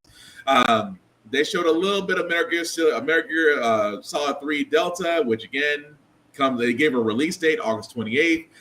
Neo 3, which comes out in 2026, and of course Ghost of Yotai, which they didn't really show anything from there, which I think, again, I want to say we see enough from Ghost of Yotai. We really need to see more as we get close to the release date, but again, that's just me. But again, as we said before, solid state of play from Sony. Again, holding on to that Fighting Souls, the last card was pretty good. But moving right on to Summer Games Fest. This actually, again, we're covering the ceremony. We're covering the opening ceremony, of course, Day of the Devs, women's women's conference on games and other things, which will be coming out through the week. I know on Sunday, Xbox has a digital developer with the Outer Worlds and other games going on. So we're only going to be covering tonight what was actually shown during the 2-hour premiere. Now, we are not covering all 50 plus games. We did make our picks on these. Again, these are picks that, we thought were great, that we're looking forward to. And I'm going to start with Mouse PI for Hire because, again, a game that honestly should have been out by now, but we've been waiting for a release date. I was going to say, this has been talked about for so long. What is happening? Yeah. It finally has a release date now because that was the thing about Mouse PI. At first, it was just Mouse. Then it became Mouse PI for Hire. Then they pushed it back. But during Summer Games Fest, we actually got the trailer and we also got an announcement. We also got an announcement for a release date. There's something rotten at the heart of Mouseburg. Crooks beware! Detective Pepper's in the house. There are those who would bend the city to their will. Dumb wise guys and fake cheese wheels. And those who do anything to save it.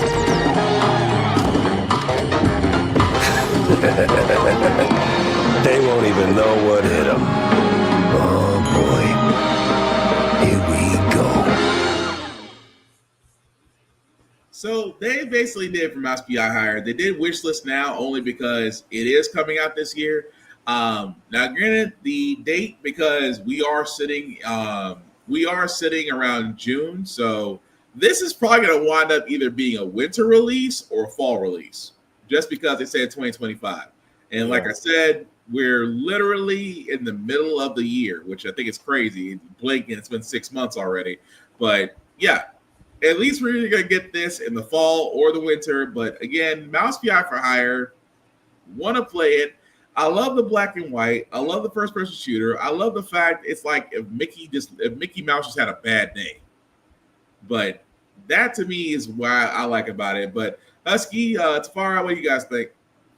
I'm ready to play it. I wanted somebody looked up the year that Mickey Mouse's copyright was up. It was like, let's get the cooking in the lab ASAP. Pretty much. So I know somebody at Disney is pissed or trying to file some legal loophole. I mean, if y'all want to go ahead and put like a fake Winnie the Pooh boss in there, you have the chance to do the funniest thing right now. And then is it Troy Baker doing the voice? Yeah, he's the character.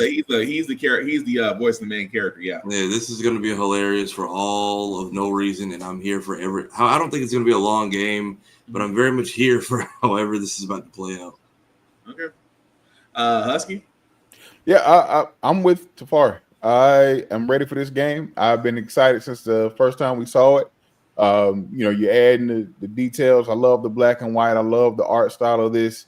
It looks like it's going to be fun, man. I'm all for them taking their time because this game could be a massive hit. And it doesn't have to be, I don't need a full detailed story. Like Tafari said, know who you are in this situation.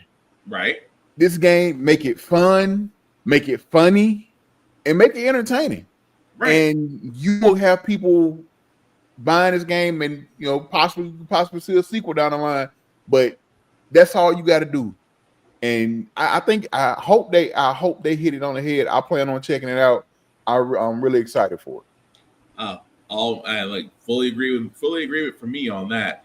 But the next game we want to show, again, this is why I hate VR. I hate VR because, I'm not trying to knock VR. If you like VR games, cool, that's for you. Throw on the helmet. Try not to bump into anything while you're playing. But good on you. What I hate is that certain games don't need to be just VR exclusives. And Deadpool's VR, as cool as the trailer was, it does not need to be a VR exclusive. But for all those that haven't seen the trailer, here it is. Ooh, Red Band trailer. Hell yeah. Handcrafted with cuddles by the Merc with a MetaQuest. Kick back and bask in the glory of gaming's first quintuple egg tropical farming sim experience. Oh, hi, new friend. escape the turd burger of late-stage capitalism and enter a world of VR magic and wonder. You'll care for exotic pets, the elderly, and dysfunction with hip-hop Satan. Oh, don't worry, he's a fascist. He deserves this big time. This guy's a total dick. What the hell? Who designed this shit? I wiped my ass on this first. You're welcome. Who got the lobotomy with fries? All your dreams of being inside me come true in VR. Spider-Man gets Insomniac, and I get this shit? I'm craving Korean barbecue now. Is that weird? Whoa! Yeah, so that, guys, was the trailer for Deadpool VR. As you can see, exclusive to VR on MetaQuest 3 and 3S. The thing I hate about this, and I say hate because, again, I'm not hating the game. We haven't had a Deadpool game since, the 360. The PS4. I think it was a 360 title as well. Yeah, I know it shot up to like $200 a copy when Deadpool and Wolverine came out, and it was on my wish list. And I'm like, yep, should have bought this sooner. Yeah, because I remember Deadpool back on the 360, and I think they kept it. I think it was a $40 game, but good lord, that was almost 10, 15, almost 20 years now. But the thing I hate about this, that number one, it looks great. If, like I said, if you have a VR, go nuts, have fun with it. If you don't like VR like me, this should be on a console. It's just like Batman's Arkham Shadow. Yes, I will always play a Batman Arkham game. Will I put on a VR helmet to do that? Not me. Not for me. It's not my choice. Not my preference. But if you had put that on a console, I'm down. Now, I only point this out because, again, as Deadpool, or AKA Marvel Jesus, is starting to make his way into other things, I got to throw this question out, guys. I know it's going to seem stupid, but is this the game that makes you want to say, I'll give VR a shot? Or will you sit there and be like, I'm cool? I think it seems like a good one. They at least seem like they're using all of the MetaQuest abilities in it. This will probably be another bundle deal, though, if they don't get the sales they're looking for, because Arkham Shadow got sold with that console like at launch after like a month. Yep. Husky, Joe? I'm not big on VR. I played a little bit. I don't have a headset or anything, but I've played, here and there or what have you. It does look fun. It looks intriguing. Shout out to Neil Patrick Harris for doing a damn good job of voicing Deadpool. Is that who that is? Yes. Okay. Because when I first heard it, I saw the trailer earlier, and I was like, hold up. Is that Ryan Reynolds? That's not Ryan Reynolds. It can't be. I'm sitting here listening. He's hitting, like he's giving you those notes of Ryan, but it's not, what I'm saying? You can kind of tell it's not him, but he did a damn good job. The comebacks are not as crisp, but you can tell there's a slight delay. Yeah, but it does look fun, man. And if the only way to play this is on a with the VR or what have you, it'd be something I would love to check out. But yeah. Joe, I think this will drive me to do VR games via somebody else's YouTube channel while I watch it. So vicariously watch through somebody else's stream. Yes. Yeah, I'm hoping it's just like a lengthy game. I don't know how I'm long in this a VR small game. apartment. I can't take this chance of me running into a table. As long as you don't appear on one of those videos where people are doing VR, and at least you're not the guy that went to a plate glass window through a door. At least you're not him. Hey, we watch people go through their televisions with a Wiimote and the bad wrist strap, so it doesn't take much. I mean, we bowling and we tennis have costed many a flat screen TV. But again, let us guys know what you think in the comments of Deadpool VR. Like I said, if it makes you want to try it, go for it. I will wait till someone has the good sense to put on the console. But updates we also did get during the Summer Games Fest stream, especially for Street Fighter 6. They also told us about the Year 3 character reveals, and they're interesting. I will leave it at that as I play the trailer featuring Kenny Omega. Best. We'll do it next time, Kenny.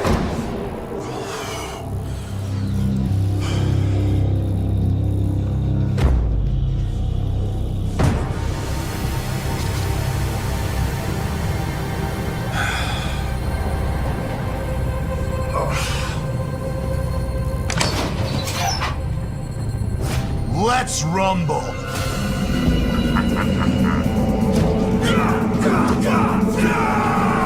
Alex.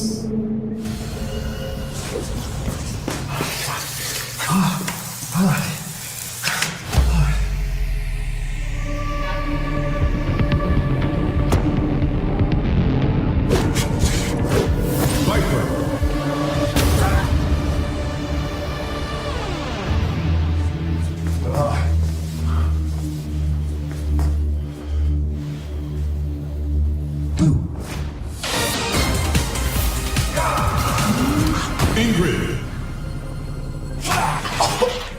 Oh.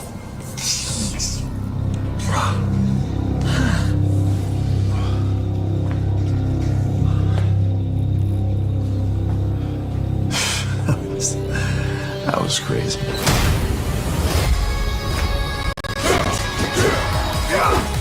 Sagat. Street Fighter 6.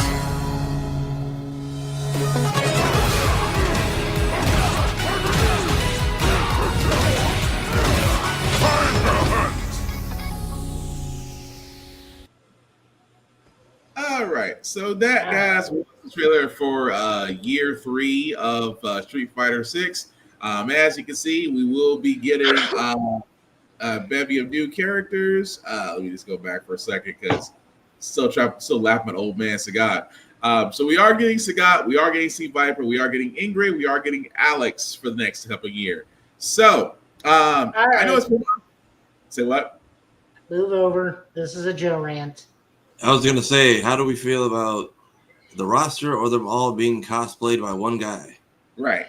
More than likely, I feel like Kenny Omega is going to do the voice work for Alex, and this is where we throw out kids go to sleep. Why the fuck do we have Ingrid in this goddamn game? No one likes her. She comes from the worst Capcom fighting game ever, Capcom Fighting Jam. She's a horrible character there. She's a horrible inclusion in any game she's in. Why in God's name did we put her in? I understand why we don't have Makoto. Makoto with Drive Rush is a scary, scary thought. If you play Street Fighter, Makoto with Drive Rush is a terrifying problem. What if Justin Long starts playing as Ingrid? No one plays Ingrid anyways. If they play Ingrid, shoot them. They are a lizard person. If they like Ingrid, they need to be on a list from the government. This could have gone to Sean. This could have gone to Necro. This could have gone to, well, technically not El Fuerte. No one plays El Fuerte. Same thing. If they like El Fuerte, that's a lizard person. This could have gone to Laura. This could have gone to anybody. Falk, Seth, Urian, Necro. I'll even take bland-ass Abel from Street Fighter 4 over Ingrid.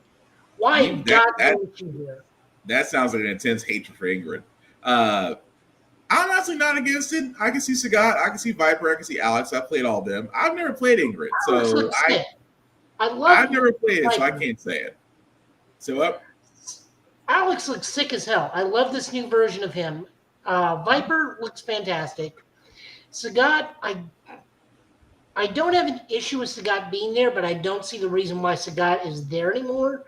Because Sagat's primary motivation is to improve Ryu, and Ryu at this point is a master who is recognized by Oro, and that's why he has that master sash. So Ryu is so far beyond Sagat at this point. I'm guessing now the story is reversed, and Sagat's got to go after Ryu. And because Sagat is coming. Sagat is like July, August. it could be the old Vegeta story. You know, I'm gonna hate you regardless, but I Oh, have I to thought level for to that keep up with you. he hates you and then hooks up with the world's richest woman.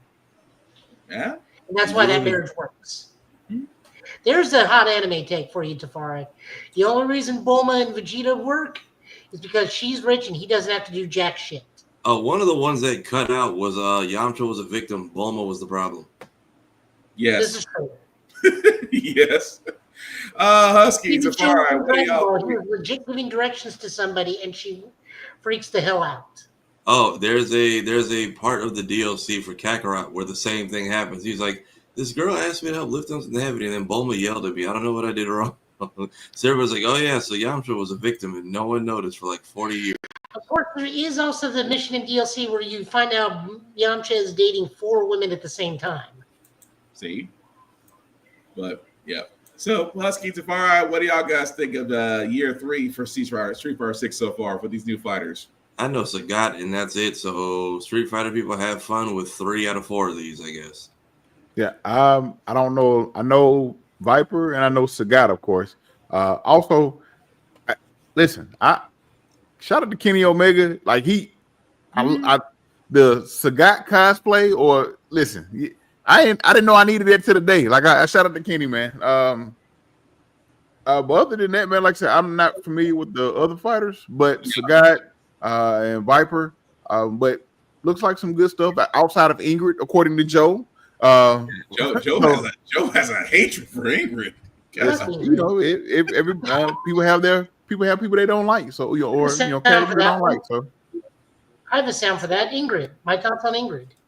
I'm just Joe had a whole dissertation on why Ingrid should not be in this game.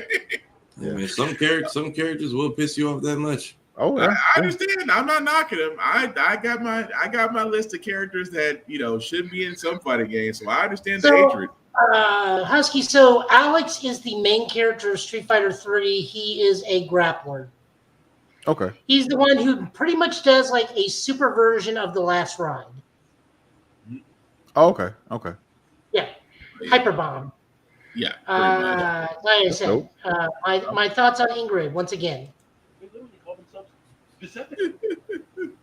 I'm sorry, just that's gonna stick with me for a while. But with that being said, we also did get other characters that were recognized or revealed, especially in Marvel's Cosmic Invasion. We did actually get the trailer for She-Hulk and Rocket Raccoon. If you haven't seen the trailer, here it is.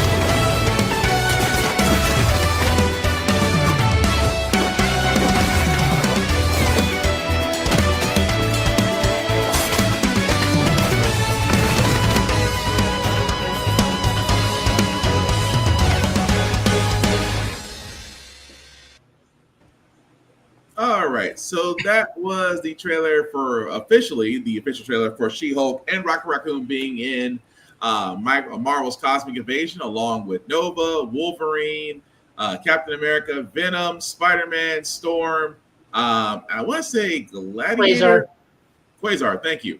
Also being involved in this. Go ahead, Joe. I only have one issue with She-Hulk in this whole thing. What's that? And that is everybody else is in their mid-'80s costume, and She-Hulk is in her current 2020s costume.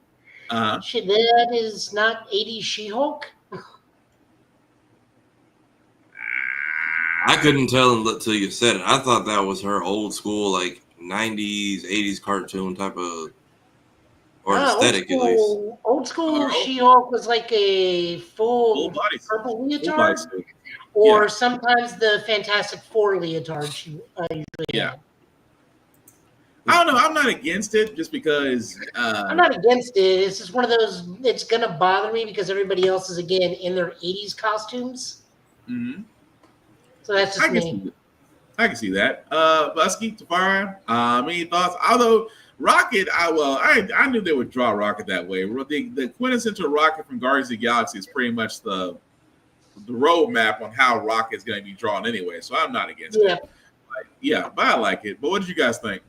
I'm curious how many people they're going to add to this thing, because really this is another thing. You have the side scroller, you have Rivals, you got Tokon, and it's just how many characters are y'all adding total, or how long? Are y'all just waiting to see how it does? Like, how much are we in for? Because I'm not trying to support something and y'all just, when the last update's out, it's out. Yeah. I don't know. I would think. I'm sorry. Go ahead, Husky. I'm sorry. Oh, no. If this is the same company that gave us TMT Shredder's Revenge, right? Yeah. Yeah. I'm pretty sure we're going to have like a definitive roster for release, and then we'll get stuff like later on or whatever, just like they did with, like, we got Sarai, Usagi, like, they added those in case. So, we saw those get added in later on. So, and they're good at, or adding characters and keeping the game, kind of adding things to the game. So I'm assuming we're probably going to get a definitive roster for the release, and then after that, it'll be down the line where we'll start seeing, hey, here comes Ghost Rider, or hey, here comes Cyclops, something like that, to that nature.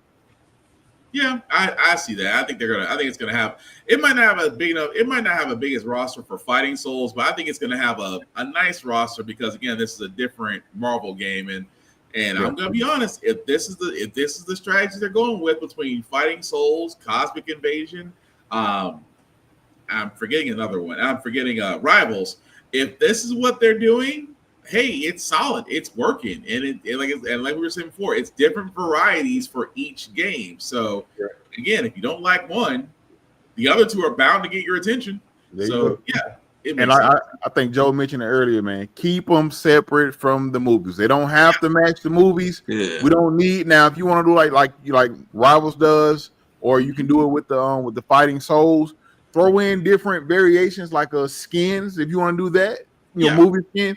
That's fine, but let's not try to interact with the movie. Let this be their own separate thing. You can still do that.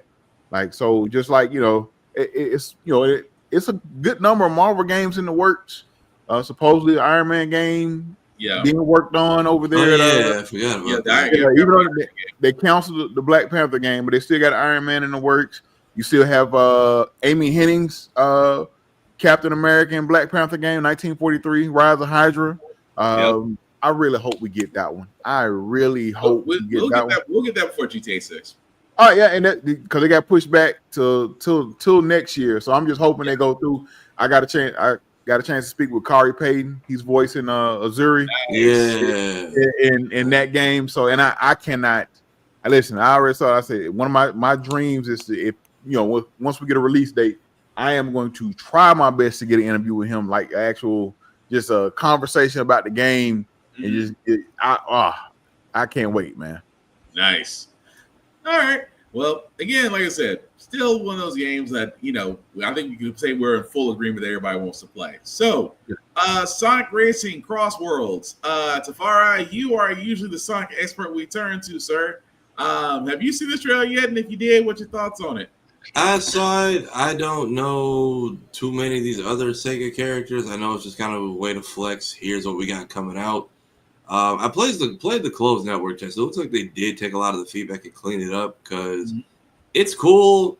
But after a while, once you get to like that last lap, the problem was the spamming of attacks and the animations get kind of wonky. So you can't really see shit for like a solid 30 seconds. Yeah. Until you're over the finish line. I do like the concept of it. Whoever's in first kind of determines which way the map is going. I believe one of these is Yakuza character and Ichiban, yeah. Ichiban, and then I don't know who this woman is. I'm surprised they didn't recycle Danica Patrick again. Hatsune Miku, she's a Vocaloid. Yeah. She's a VTuber singer. Okay. Yeah. Now, I had a horrible joke come to mind when they initially said special interview. With the creator of Sonic, I'm thinking, are they getting Yuji Naka directly from prison to make an announcement? I was just saying, like, did they put a recording thing in the cell, or I think he's I'm home. just like, live from prison, Yuji Naka. It's like, really, Joe? Not directly from prison. Anyway, here's the trailer for Sonic Cross Worlds.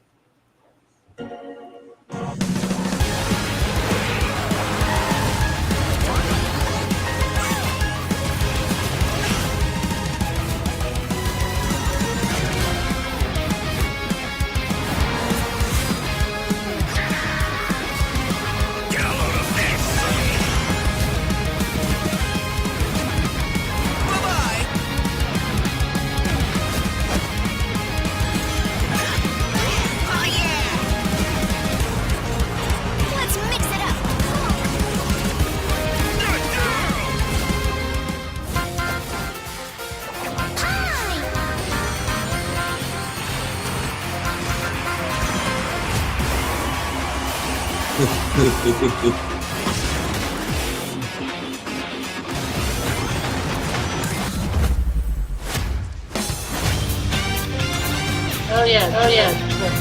I forgot about him.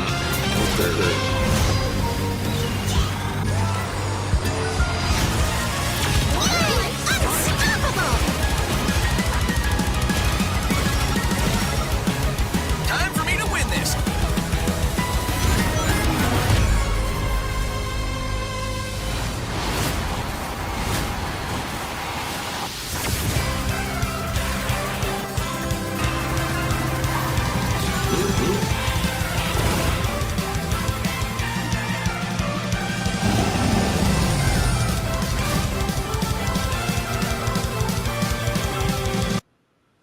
Yeah, that was the other part of that too, was that Minecraft is going to have a cross-play with Cross Worlds. But as you can see, guys, Sonic Race Cross Worlds will come out September 25th of this year. A lot of, like I said, like Tafara said, there was a lot of muscle flexing with the special characters that came on there. Again, it's if you're tired of Mario Kart 8, you got Sonic Racing Cross Worlds. I didn't know Joker and Persona was under that umbrella. Yeah, it took me a while to figure out who that was too, but yeah, that was basically him, along with, as Joe said, popular K-pop singer, and of course, old boy from Like a Dragon. I always mispronounce his name, but Ichiban. Thank you. So, like I said, it's a nice game worth playing. Tafari, usually whenever it comes to a Sonic and Shadow game, I usually lean to you. Is this going to be one of the ones you're going to be picking up either on or before or on or after September 25th? I'll probably pick it up after release day and see what they did patch in note wise, because it can either be really, based on what I played before, it can either be really fun or really annoying really fast. So we'll see which route they let it go. Fair enough. Husky, what about you? I might check it out. You know, I'm always down. You know, ever since Mario Kart, I'm a good kart racer. You know, it's something I may not be there for a long time, but you jump in for a good time. So yeah. Fair enough, Joe. It's Smash Kart. Everybody's here. No, really, we have a few people that were already that direct from Smash. Steve. No, you're right. Sonic. I mean, all they got to do is beat out the competition of Mario World and Garfield Kart Racing 2. All you can drift. Yeah, even though Mario Kart right now, shout out to Lainey at Geek by Heart, who is streaming on Nintendo Switch 2 right now. I believe she is streaming Mario Kart at the moment. Okay, I have a serious question. It's going to sound bad. Is she one of the 30,000 people playing Cow? She's currently running Daisy. Oh, there you go. She's running Daisy. Like a one Daisy in a field of Moo Meadow cows. Yeah, that's a cult. But speaking of things that are just weird, and I didn't think that we would all be on the same page with the naming of this next game. Felt that boxing has now been changed to Muppet Boxing. Muppet Punch Out. Muppet Punch Out. Thank you, Joe. Has been changed to Muppet Punch Out. If you have not seen the trailer for this, first off, be prepared. Second of all, you'll be like us and probably hooked. But this is say what, Joe? I say, Bert. I need my hands take, Bert. Although this is Felt That Boxing, we've called it Muppet Punch Out. Here's the trailer.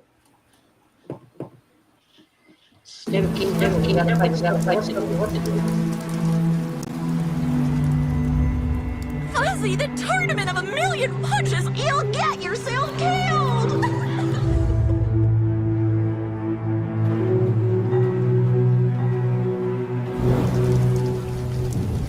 All right, you little sick of fuzzy shit. Show me what you got. What? If you're gonna be champ, we gotta transform. Why are you even here? Don't waste my time.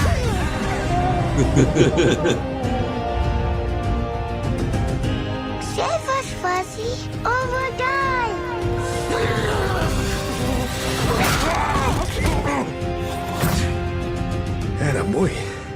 Attaboy.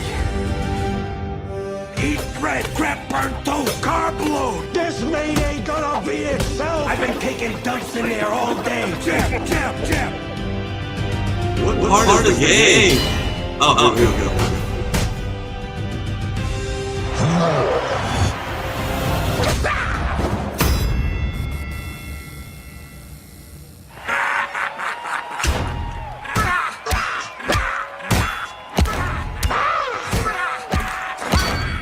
Music by Flying Lotus.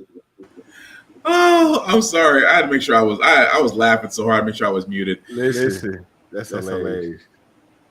That is good freaking grief. That is Felt That Boxing, but we call it Muppet Punch Out. Definitely is wish list now, which means that more. I say as we get close to the Video Game Awards, we'll probably get a release date for this, fellas. Is there nothing more that needs to be said about this except that you just want to play it now? I need to see what part. How much of that is cinematic? How much of that is the game? Because listen, I don't know. I can't say animation. This design team, this development team. Yeah. Wow. Right. Wow. All I can sit there and say is when it comes to development of it, I'm hooked. I'm like you said, like Tafara said, the thing as it's jumping between cinematic and gameplay is so freaking smooth. And if that's how the game is gonna play, whoever is their coders need to go to other games. That's all I'm saying. If the transition is that smooth, your coding must be a work of freaking art. That's all I'm saying. But what else can we add to Muppet Punch Out? Because like Joe said, there are different characters there that look you're fighting. The trainer's crazy, but again, he's supposed to be. He's like a knockoff Mickey from Rocky. I'm pretty sure the plunger was a mini game at some point. Yeah. Listen, if all the trainer does is talk shit and deliver good one-liners, I'm buying it just off that because the whole this meat isn't gonna beat itself like that. Yeah. I dropped loads in that thing all day. Just wow. Which one is Mike Tyson gonna voice? Ooh. That's a good question. Probably the big one at the end. Yeah. I can see that. But yeah, I think fellas we're all in agreement that we would like to play this. I can't see any cons out of this game outside of the fact that it looks great. It's done with puppets. What was the last game that was done with puppets? I can't Wasn't there that survival horror shooter where you had to go to a Muppet studio and it was kind of haunted? Five Nights at Freddy's. It was real big for a hot second. I gotta look that up. I couldn't say off the bat what that was, but yeah. But with Felt That Boxing, it just looks great. I don't think we can add anything else more to it. But there were other surprises that we did see at Summer Games Fest. This one had me thinking that we were going to see a Def Jam fight for New York. The way it started, what I did not know And then, of course, I will explain the surprise because Tafara found this out before me, that there is a certain common link between this game and an organization we know. But if you haven't seen this trailer, it's called Wu-Tang: Rise of the Deceiver. Okay, I actually missed this one, so. Say what, Tafara? So I actually missed this one when it came on because I was getting out of the car into the house, but I saw you send the name, so. Oh, okay.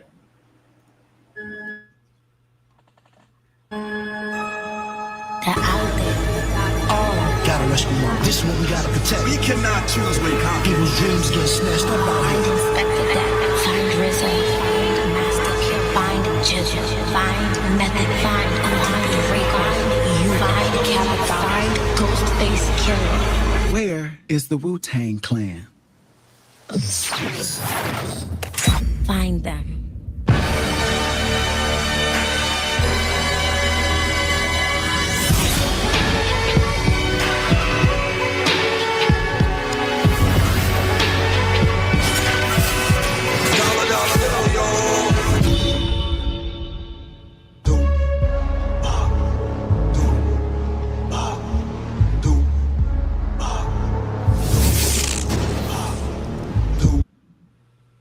Okay, it's short and sweet, but again, this is Wu-Tang: Rise of the Deceiver.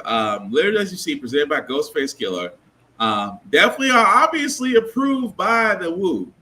At the same time, you best believe there's a soundtrack behind it. Also, the group that is behind this game is also associated with the 9B Collective. If you've heard me, myself, Tafari, and others talk about this, it's a group out there that's behind a lot of things that are behind the scenes. And this, I really didn't think this is one of them, but I can actually see their influences behind this. But that being said, we did see a little bit of gameplay, a little bit, and I'm not knocking it. But off the title alone, gentlemen, does it make you consider wanting to play this game? Yeah, the gameplay actually looks pretty good. Wu-Tang is going to like their final tour or whatever right now soon, aren't they? Yeah, they're about to do their final tour, yeah. So yeah, this would be a nice way to go along with it. Not sure I'm hoping they sell some kind of physical because it'd be great to take it to a show and get it signed. But yeah, they've always been kind of in the nerdy-esque culture, so far the gameplay looks smooth. It's kind of what I was hoping from the last Ronin game we still don't have updates on. So yeah. It seems like it'll be good though. I'll probably definitely give it a spin. Yeah, I'm definitely hooked. Husky? Yeah, same. I'm going to support it regardless, but it looks fun. Looks like it's going to be good. It's an co-op RPG. I love a good RPG, so I'm here for it. I'm here, and like so I can't remember who mentioned it, but the soundtrack is going to be a banger, just off rip. So absolutely, definitely, yeah. So cool, Joe. Oh yeah, no, I'm definitely grabbing it. Yeah, I mean, I'm not gonna lie. That's the one. It's the one time I wish they showed more in the trailer for me to get hooked on. But let's be honest, it's Wu-Tang. Wu-Tang is for the children. So I mean, if you don't know what that is, that means you are way too young and you need to be educated. That being said, 3 more trailers, guys, before we call tonight. I start with this one because again, Omnimusha: Way of the Sword. We've talked about this on this show multiple times whenever there's something, any more information comes out about this. Husky, have you seen any trailers for Omnimusha: Way of the Sword? I saw the one today, and I think I saw the one they showed at whenever they revealed it, what have you. But yeah, I saw the one today. It did look pretty good. Yep, it definitely did. But for those that have not seen it, here's the trailer.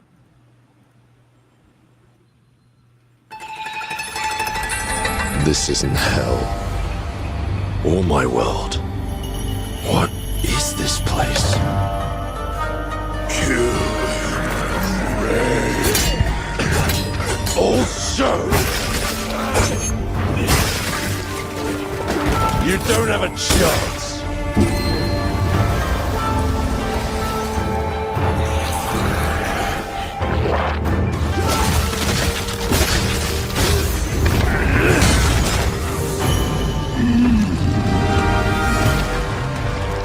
Enough! I need more! Pick your battle, Biggie!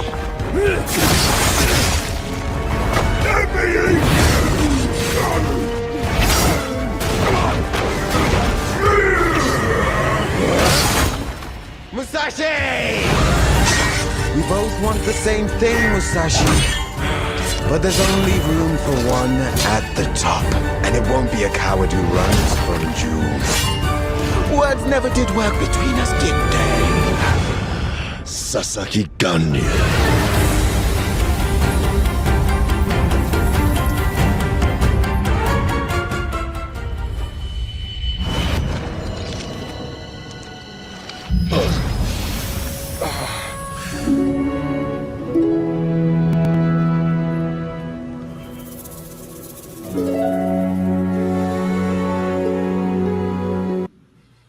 Yep. All I want to do is play it now. As you can see, guys, still wish listed for next year. This will probably come out before GTA 6. It's more than likely will probably come out before GTA 6. What more can we say about this, fellas, outside the fact that... Joe, you're muted. I say what? No, Joe was saying something. He was muted. Oh, what are you saying, Joe? Kingdom Hearts 4 will come out before GTA 6. No, I think I think we're officially in the race for who's going to come out last. Like they gave us some screenshots and a canceled game and said, "How dare you beat our DLC? We're closing the portal." Damn. We tried to summon at DreamCon and everything, and I think it made it worse. Yep, I can see that. But yeah, So- anybody else would add anything to this? Yeah, so the interesting thing is they named this dude Sasaki Ganryu, and Ganryu. That's not right. So Musashi's greatest fight is actually happened in, where is it? 1612 Okay. on the island of Ganryu, where he fights Sasaki Kojiro. So I find it interesting that we renamed him to Sasaki Ganryu based off the island he was killed. Once again, I'm starting to wonder if this is a prequel to that Onimusha anime that came out not too long ago, because this is Musashi young, and the Musashi in the anime is old. Older, yeah. Yeah. Based off the actor, God, I can't think of his name right now for the life of me. In fact, there's even a Toshiro Mifune movie based on the fight called Duel at Ganryu Island. It might be a play on words. I think it might be a play. I think it might be a play on the name versus them actually going to the fight. It probably definitely is, but once again, both versions of Musashi here and in the anime are both played at different stages of Toshiro Mifune's life. Like, old Mifune is the face of Musashi in the anime. And this is based on young Mifune as young Musashi in the game. So this has to be a prequel. Probably so. Because he fights...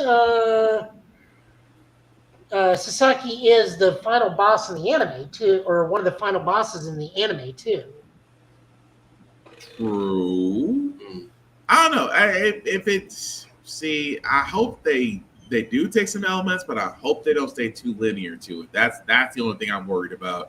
But like I said, this is all spitballing until we actually get closer to 2026. Which also, by the way, I have to name drop this. Don't forget that I did do a full playthrough stream of Onimusha 2. That's also a charity stream from Middle Tennessee API.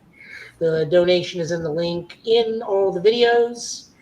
They are an API advocacy group and just overall a good community building group I'm very, very happy to be a part of. They are all bot texting. Some of them are texting me on what my Final Fantasy MTG pools were. Yeah. So also that, but no, I am really looking forward to this. It is my hope that we will get to Onimusha 3 and Onimusha Dawn of Dreams remastered. Because Dawn of Dreams did not get enough love because that just came out like at a bad time where it just didn't do well, and that's what killed the franchise. Yeah. But I mean, we had Onimusha Tactics on Game Boy. We had that not Smash Brothers, Power Stone, Onimusha Warlords. Which kind of says a lot, but yeah. I mean, like I said. Well, I hope we get the one with Jean Renault. Oh, I'm pretty sure we will weigh the sword. But like I said, as we said, at this point, it's all about who gets to 2026 and beats GTA 6 first. Next to last trailer that we do got, guys. Again, we actually have a name for this one. We were calling it Project Century for the longest time. It actually has now a name to it. The next from Ryan Gotta Studios, called Stranger Than Heaven. And I'm gonna be honest, looks nice. With a song in my heart, ever since we've been alone, whenever I'm feeling blue, let us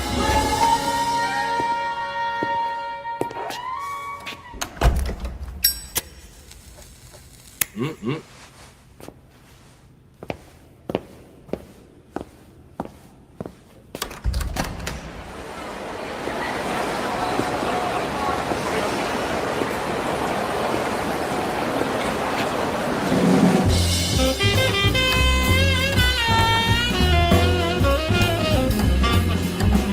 I've been running, struggling, no words to speak. It's time I close my eyes to breathe again. There used to be a time with the light and the laughter. Still, time is young and walking free. Let us take love of life. Got a name? Mako Daito. Daito. A Jap then, huh? Don't I look like one? You're not? Hold on. So, what are you then? Shana. 俺が知りてえや。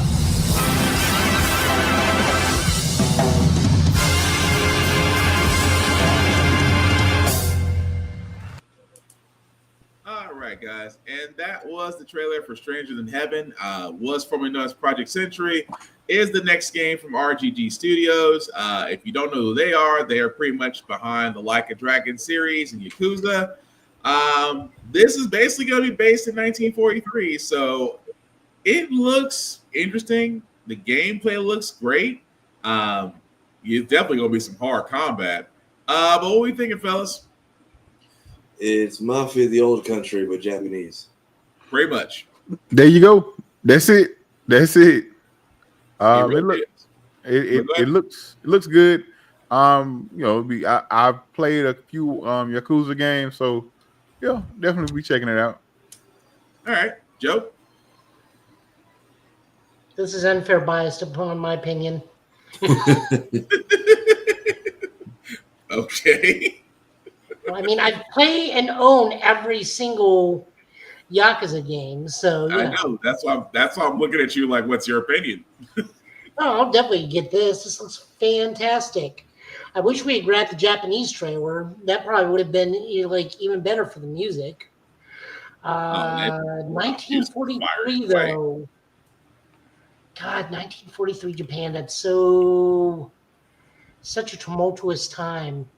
Between the fire bombings, the nuclear bomb that attack Godzilla did. Yeah. Of course, the Godzilla reference. But you're not wrong though. But no, it does look pretty. It does look pretty cool though. But go ahead, Joe. I'm talking about the -1, not his attack in 1954. I forgot. By the way, when he's getting a confirmed sequel, I don't know who it's going to be, who Godzilla is going to fight, but. I forgot. -1 did happen during the 40s. That's exactly right. Just regenerate into the Godzilla that supposedly is the original Godzilla. So yeah. No, Godzilla. Joking aside, this looks really good. We're definitely gonna have to fight some Americans. I know that. Of course. Okinawa in 1943. I don't think Okinawa is 4 years before that event. No, Okinawa, where we put up an army base on Okinawa. Yeah. Yeah. Okay. Yeah. But I mean, there are still naval ships where the Americans can like come to the mainland at that point. True. So, oh my God, I just realized we're gonna have to find sailors, aren't we? Yep. You God gotta damn. fight. You gotta fight Navy, man. You're probably gonna wind up fighting. No, I'm thinking of what's the Sega game where Which it's way you based talk on about? Yakuza? You're not talking about Like a Dragon 3, are you? Like a Dragon 3. No. It's a whole franchise where the third one finally came out and it sucked. The Sega game? Shenmue. Oh yeah, Shenmue. I'm making the Shenmue reference because he had to find sailors.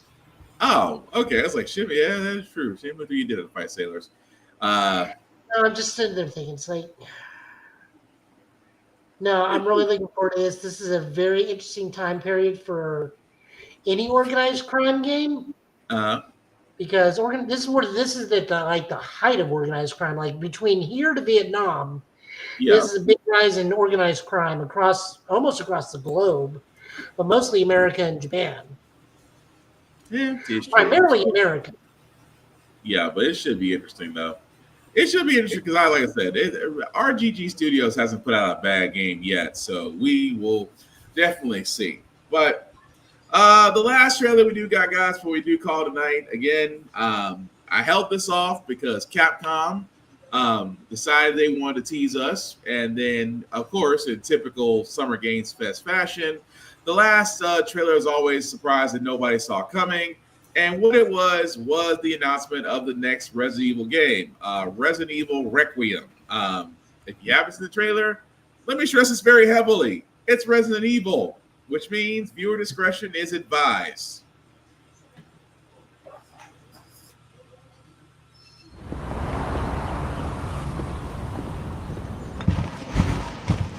Sir.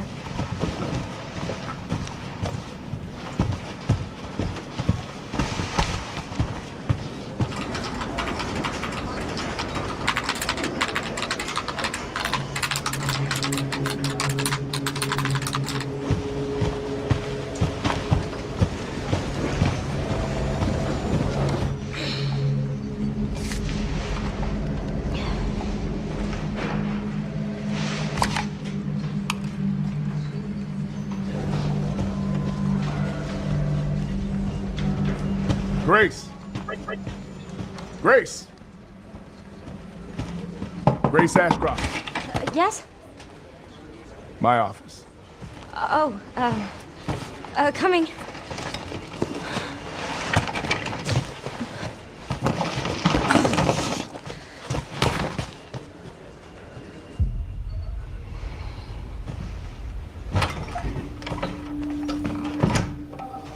If this is about the report you asked for yesterday, it'll be ready in 3. No, 2 days, tops. Put a hold on that for now. We found another body. One that exhibits the same pathology as the others we've been investigating. Now, I need a good technical analyst on this. Okay.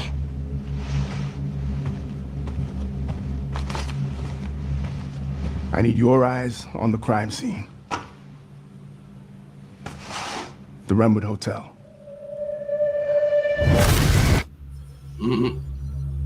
I know that's where your mother was murdered.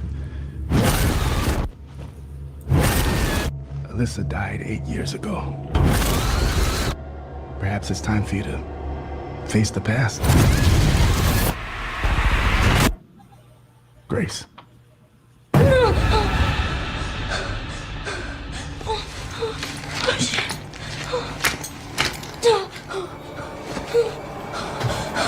What is this? Hey!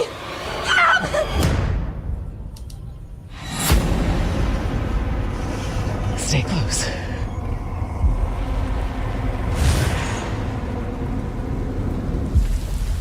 They're coming. I know now that you're the one that I've been searching for. The special one. The chosen one. Miss Ashcroft. Investigating all these strange deaths, huh? We need to keep our voices down. Have you seen the same shit I've seen? Please know that you are my hope. Everyone's gone. Stay away from that!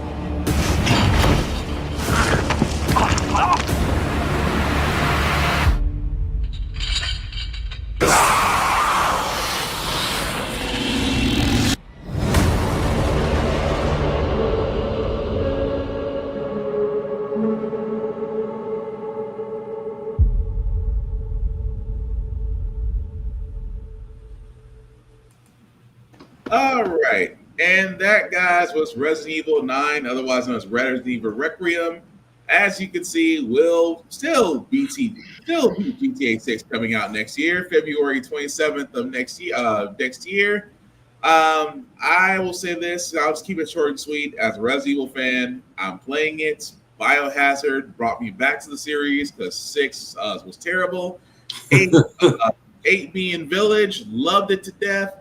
So I do love the fact that Requiem being 9, I'm still going to play it. Love the fact they're taking Ashcroft's character from Outbreak and really running from that one. If you haven't played Resident Evil Outbreak, this is basically the continuation of that character. I know a lot of people are wondering, why are we not going with Rose Winters? Keep in mind, that story is still ongoing because everybody thought that, she would be the next character, everybody thought she would be the main character in the next Resident Evil series, considering the fact of her DLC. Keep in mind, she's still with the BSAA. She's still out there in the world. So she actually may appear in another Resident Evil game. That being said, as you can see, they are going back to Raccoon City, which is now a crater. For anybody that doesn't remember Resident Evil 2, the city pretty much got blown up, and you had to escape it in time. And it's kind of funny that we're now going back to it, and Leon is nowhere to be found. Leon nor Claire, which is also a question of we're going to see them, whether or not we're going to see them in the game. But overall, I'm down to watch. I'm down to watch it, down to play it. But what do you guys think? So this is the same character from Village or somebody from, because I forgot how that game ended. Ashcroft was Resident Evil Outbreak. So she's from a completely different Resident Evil. It's so crazy. Her story. It's like different lines of the Resident Evil story. Like her story in Outbreak is what they're playing off of in Requiem now, which Outbreak leads back to Raccoon City, and Outbreak and Resident Evil 2 ran concurrently. I'm sorry, 3 ran concurrently. So here's how it goes. So Resident Evil Outbreak 1 and 2 are the early days of the zombie takeover Raccoon City, right. And it was a online multiplayer game where you cooperatively work together to get out of Raccoon City. Pretty much. Over 1998, 99, 2000 dial-up. Yeah. Internet gameplay. When internet speeds were not the speeds that we now know and love. Needless to say, the game is very easy, except for the fact that you were on dial-up. Yeah. Also, you had to find a zombie elephant. Yeah. So my only question with is Raccoon City got nuked? How far in the future are we? Because that thing should be as irradiated as Chernobyl. See, I don't know if it was a nuke or a neutron bomb because they never did specify. They never did specify it was a clean bomb or a nuke. And I think they take that gray area. I mean, I agree with you, but I think they're taking that gray area though, because the fact that they're showing Raccoon City and and that also could be a red herring. We may not be going back to Raccoon City. They may just be showing aerial photos for all we know. So that could be a distraction. Could be, but either way, I'm hooked. Hokage, Tafari. I'll check it out. Maybe I think I got a free copy of 7. I need to work my way from there. I have never really touched Resident Evil. Same. I haven't played an actual Resident Evil game, like sat and played through a Resident Evil game for the most part since like Resident Evil 2, like original Resident Evil 2. So and you play remake. Yeah, I may get judged for this. Really don't care. Like I'll probably watch somebody play through it. I'm not big because once again, this is me. I'm not big on Resident Evil games. I want to check them out. They look interesting, but all the running back and forth, like I was watching, guy play through I think it was 7 or 8, and you have to go from one spot, then you go over there, then you come back to the same. I was like, yep. I'll just watch for the story. 7 will have you learn. 7 will have you testing your memory very much. Yeah. Between 7 and 8, they'll have you testing your memory. Yeah. It was like I said, it's a great series, great games. I love the lore. I love all the lore. Like that's why I'll watch somebody play it. It gives me an opportunity to kind of watch and see what's going on, get the story. So I'm probably gonna watch somebody play through it, but it looks really good. Okay. Joe, anything more you want to add to Resident Evil Requiem? I just want to know where Leon or Claire is and where that promised remake of Code Veronica is. Oh, we'll never get that. I won't be honest, and I'm just gonna say this before we wrap it up. We're not gonna get Code Veronica. We're not gonna get a because usually it works in that we get a remake every so often when they do a mainline.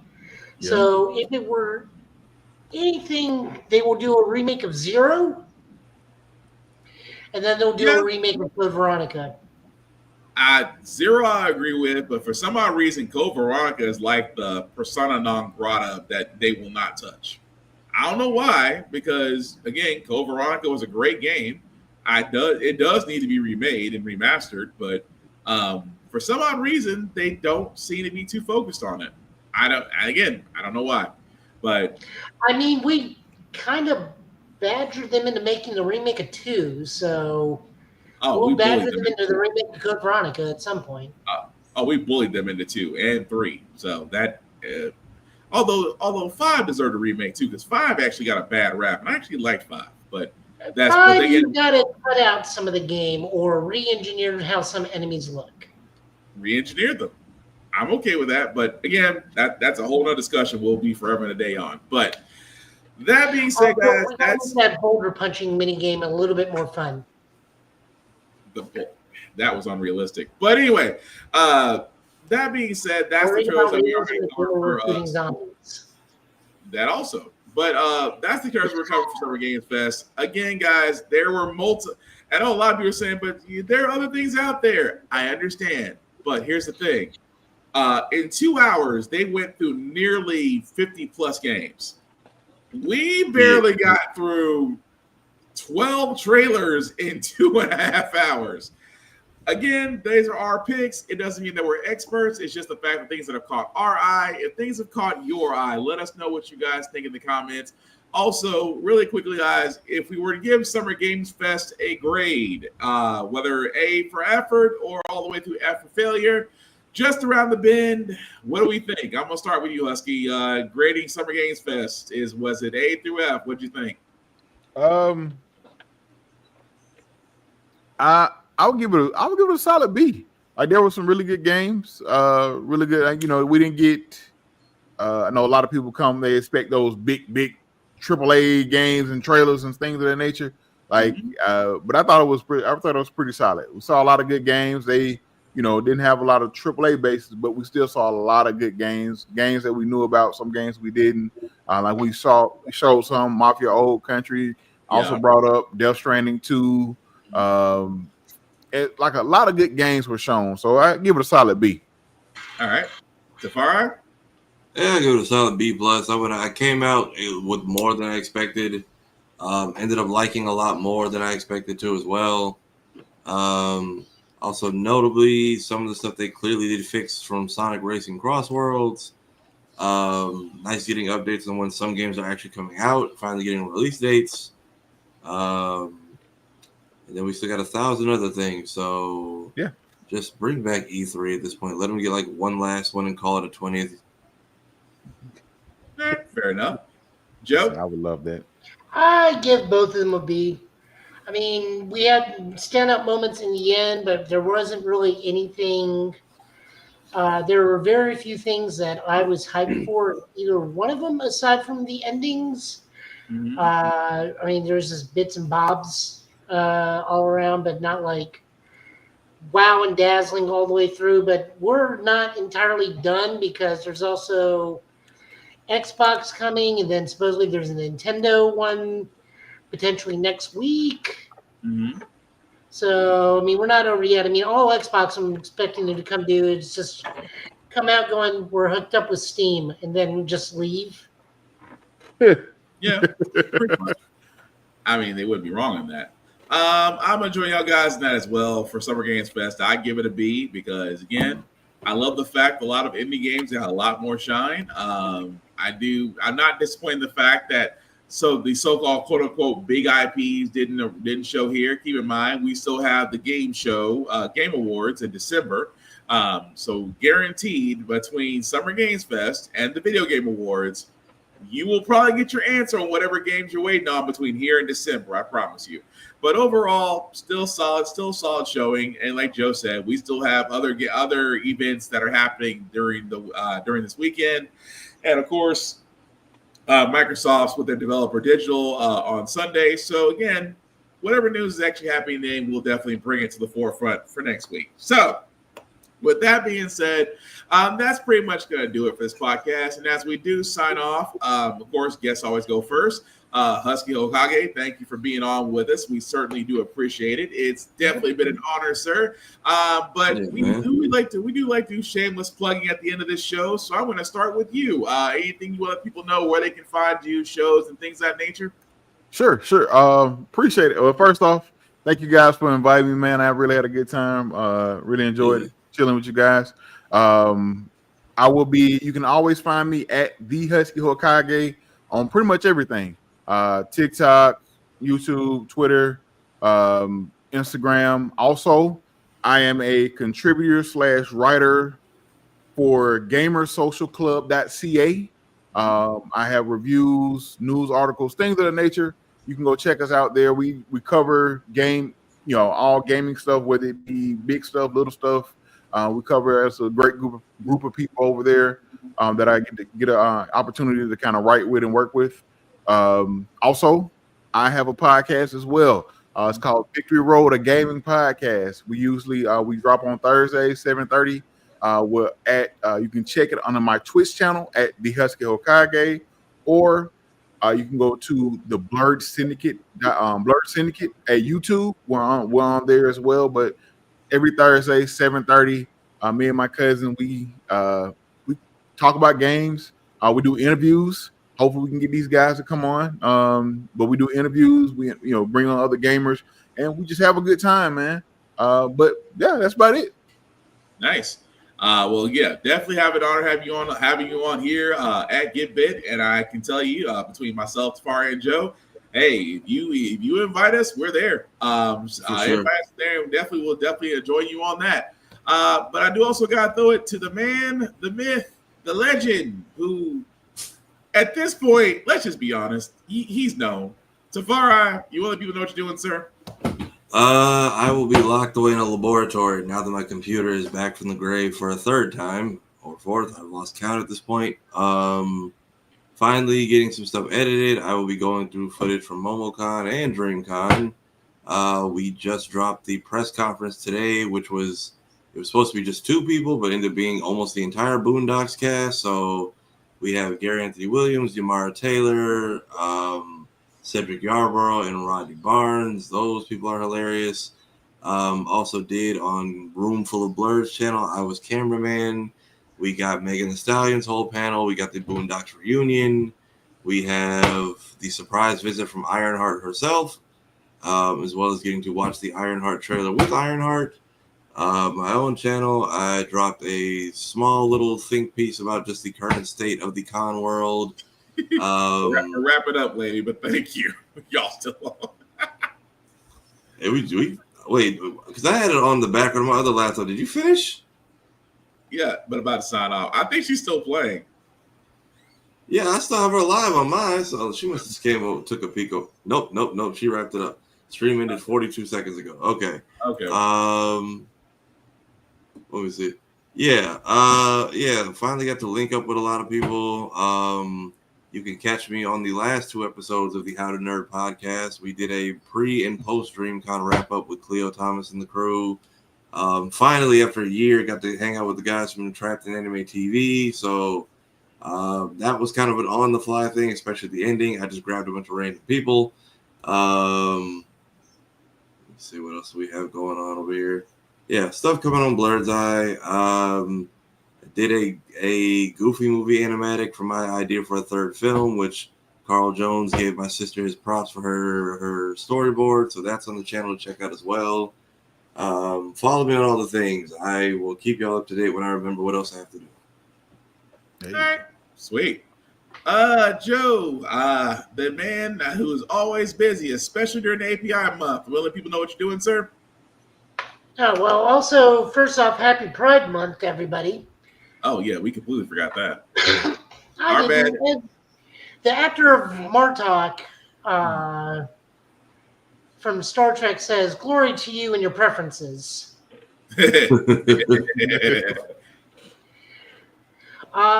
that's going on. So I will be with the API people in the Pride Parade this month as an ally. Tomorrow I will be at Nashville Comic-Con with the Tennessee Ghostbusters. Then after that, I'll be back with my API group, because we're going to Maymax for an all-you-can-eat Filipino buffet and karaoke. Nice.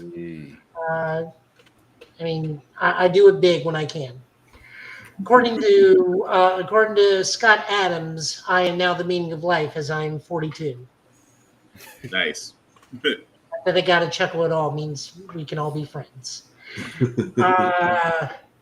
We're back to streaming Mech Warrior hard mode.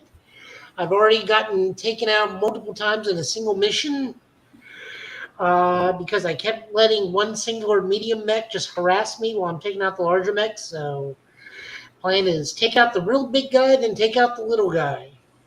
Then we take out the medium. Then we take out the slightly bigger guys. Makes sense. That's how that goes. But I'm always underweight because I'm always going to run at least one hunchback in that group. Because the hunchback puts in the work. Other than that, I'm on vacation, which for me means go do adult things I can't do because I'm at work. Sounds about right. Yeah. Monday, I got to go get 4 different vaccinations, so I'm going to be dead to the world at least till Wednesday. Why 4? HPV, hepatitis B, Update TDAP, and COVID. Update shots. Like, if they can offer it to me, I'll take it because I don't want to get anything because of where I work. Right. For all those that don't know, Joe is a healthcare professional, so safety is paramount. Literally. Yeah. Thursday, I got to go get teeth worked on. And then Friday, we're right back here. So, yep. When I go get my real ID, because at some point I'm going to want to be able to travel, I'm sure. We all got to do that stupid stuff, but you're right. Yeah, I got to remember to go back to the house and grab my copy of my birth certificate. Yep, they still give COVID shots. They still give COVID shots. Go to CVS, see if you can grab yours. Yep. What else do I got going on? God only knows. I'm so tired. Hi, Christy. As a fellow healthcare worker, you do not want work cooties. Yeah? Yeah. No, you don't. You do not. I am working on some Final Fantasy based themed commander decks because I'm playing at a card shop with helping out my local card shop because, shop local. Shop local, play local. Other than that, just cooking my Korean food and living a small, meager life. All right. Thank you, Joe. Before I do get to myself, like I said, Shane was plugging as I usually try to do. Shout out to Rick's Comic City, Nashville's number one place for comic books, for mangas. You name it, they have it. Definitely check them out in their Nashville, Clarksville, Tennessee locations. Also at rickscomiccity.com. We showed them love because they show us love here at the Give It Podcast. Again, if you are in the Middle Tennessee area, definitely check them out. If you are not in the Middle Tennessee area, guys, as Joe said, shop locally, support your local comic stores, support your local libraries, support your local bookstores, support your indie writers. Support those because, again, those that do not have Amazon or Starbucks backing need our dollars, our patronage. And I can go down the list of independent comic book writers, of Midnight Comics, of Concrete, of Ace Blade. I can keep going down that list, but I would all night. So again, guys, support the indies, support local, shop local. And if you are in Milton, in the area, definitely check out Rick's Comic City. Also, check out APR TV. Why? Because shows like ours are on APR TV. You can definitely check them out at alwayspressrecord.com, either on the Roku or the Amazon Fire app. And check out the many other shows like Bird's Eye View that is also available on APR TV. And trust me, it's just like Tubi, except it's for us. And speaking of things that are for us, blurredstation.com. We have been talking about this, guys, for going on the better part of a year now.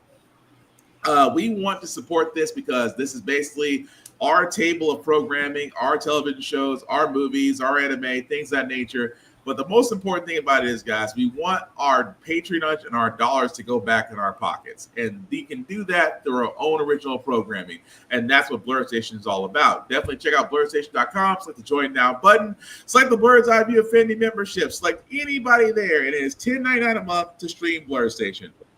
$10.99 a month. You can't beat that with a stick. And we can actually run this up. We can actually run this up the same way we run up Tubi, except Tubi is owned by the same guy who owns Fox. And trust me, that if that is not the Darth Vader of media management, I don't know what is. So again, support blurredstation.com.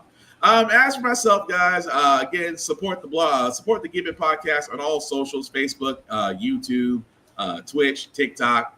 Also with myself, Black_Spartan615 on the socials. You can like, share, and follow me there. Just don't make it weird. I don't want to have the habit of blocking people. The shows outside are still running on. How the Frack We Got Here is still running every Wednesday at 7 p.m. Of course, Give It podcast every Friday at 8:30-ish. Still doing the streaming thing. I just finished streaming Doom the Dark Ages. Love that game. I'm getting back to my forever nemesis, Final Fantasy VII Rebirth, before I hop on the RoboCop and the other games. But definitely check me out under my handle, Black Spartan, of course, on YouTube or on Twitch. Definitely like and follow me there. At the same time, guys, I forgot Nashville Comic Con is tomorrow, June 7th through the 8th at the Nashville Fairgrounds. We'll try to make it if I can, but hey, life be lifing. If you can come out, or if you've never been to a con and you are in the Nashville area, definitely check it out. Have some fun. But there are rules. I would suggest going to Safari TV because he has a whole series of how to plan for a con, what to do at a con, what to do post-con, and also the do's and don'ts. I have 3 simple rules. Number 1, respect the cosplayer at all times. Cosplay is not consent. Please treat people like human beings. Not that freaking hard. Number 2, wash your ass. I cannot tell you how many times I've seen at a con now where they're handing out deodorant and soap. It is not freaking cute. Especially for me, for a guy who's got kids. Kids can be walking petri dishes, which means if they get sick, they get me sick. If you get my kid sick and I find out that you did, I'm whooping your ass. Simply put, guys, clean clothes, soap, water, and go enjoy yourself in the con. Don't let your deodorant don't let your funk introduce yourself before you're there. That's all I'm getting at. And the number 3 rule that I have for myself, as I have for everybody else: be nice, be kind, talk and share your fandoms. Note, I said talk and share. You can discuss, you can debate, but don't be a dick about it. And again, don't be a dick, and we'll all be cool. But as we wrap this up, again, we want to thank Husky Hokage for joining us. We also, again, guys, this is the weekend, and I'm stressing this a lot these days when it comes to the weekend, because I understand it's summertime, you want to be out. It's the weekend. What I mean by that is, please make smart decisions. You will not be able to see a judge on the weekend. You won't see a judge till Tuesday. Please make your decisions accordingly. I leave it at that. I have a sound for that one. Say what? I have a sound for that one. Go for it. Oh, it's okay. It's not okay. Why? Why, Joe? Why? That also being said, you know what? I did ask. That also being said, guys, don't doom scroll. Please protect your peace. Go outside and go enjoy life. Please get away from the doom scrolling. Check on your friends, a call or a text, especially during this month, not only because it's Pride Month. Shout out to our LGBTQ plus brethren out there. It is also Men's Awareness Month, which gives guys, you are not alone. I cannot stress that enough. As men, we don't really talk about our problems. Please, if you are needing help, there are many avenues out there to get help. Check on your people, things of that nature. You are simply not alone. Again, I'd rather be talking to you than go into your funeral. I can't say that enough. That also being said, guys, we will be back here, same Get Bit time, next Friday, same Get Bit channel, with News of the Week. We will talk about what happened with Doctor Who, and the reason for that next week. We will talk about what's going on with Black Panther and Marvel Knights, and Mr. Caseta lost his effing mind. And we will also talk about the news of the week. So with that being said, fellas, any last words before we call tonight? Yeah, shout out to the cast of the Boondocks. I got more autographs on the collector set, so now I've got Carl, I've got JD Witherspoon, I got half an autograph and a paw print from Rodney Barnes. Got Gary Anthony Williams, Yamara Taylor, and Cedric. Also, cheat code, if you can, sneak into the vendor hall after they close. People give away a lot of shit they don't want. Just don't make it obvious if security starts yelling. Again, look, that's con knowledge. If you go to a con at the end of the time, and the vendors do not want to take back stuff. Vendors would rather leave with cash than with inventory. And you'll be surprised, and I'm not saying it's a guarantee, but you'll be surprised how much you can get for less if you catch them at the right doggone time. That's all I'm saying. I got like 5 of the same damn jacket. I don't know what I'm doing with all of these. So, see, like in Tafara's case. Giveaways. He walked away with giveaways. I live with women. These are getting claimed. But I was gonna say, yeah, they're all hoodies. They won't make it out of the house. Damn. With that being said, again, Husky Hokage, thank you all for joining us. He's been Husky Hokage. He's been Joe. He's been Farah. I have been Will. This has been the Get Bit Podcast for tonight, guys. Thank you all for watching, for liking, for giving us your comments. We will catch you on the flip, guys. Take care of yourselves and each other, and I promise we will get through this. Have a good weekend. Please be safe. Make smart decisions, and Monday's coming. Peace.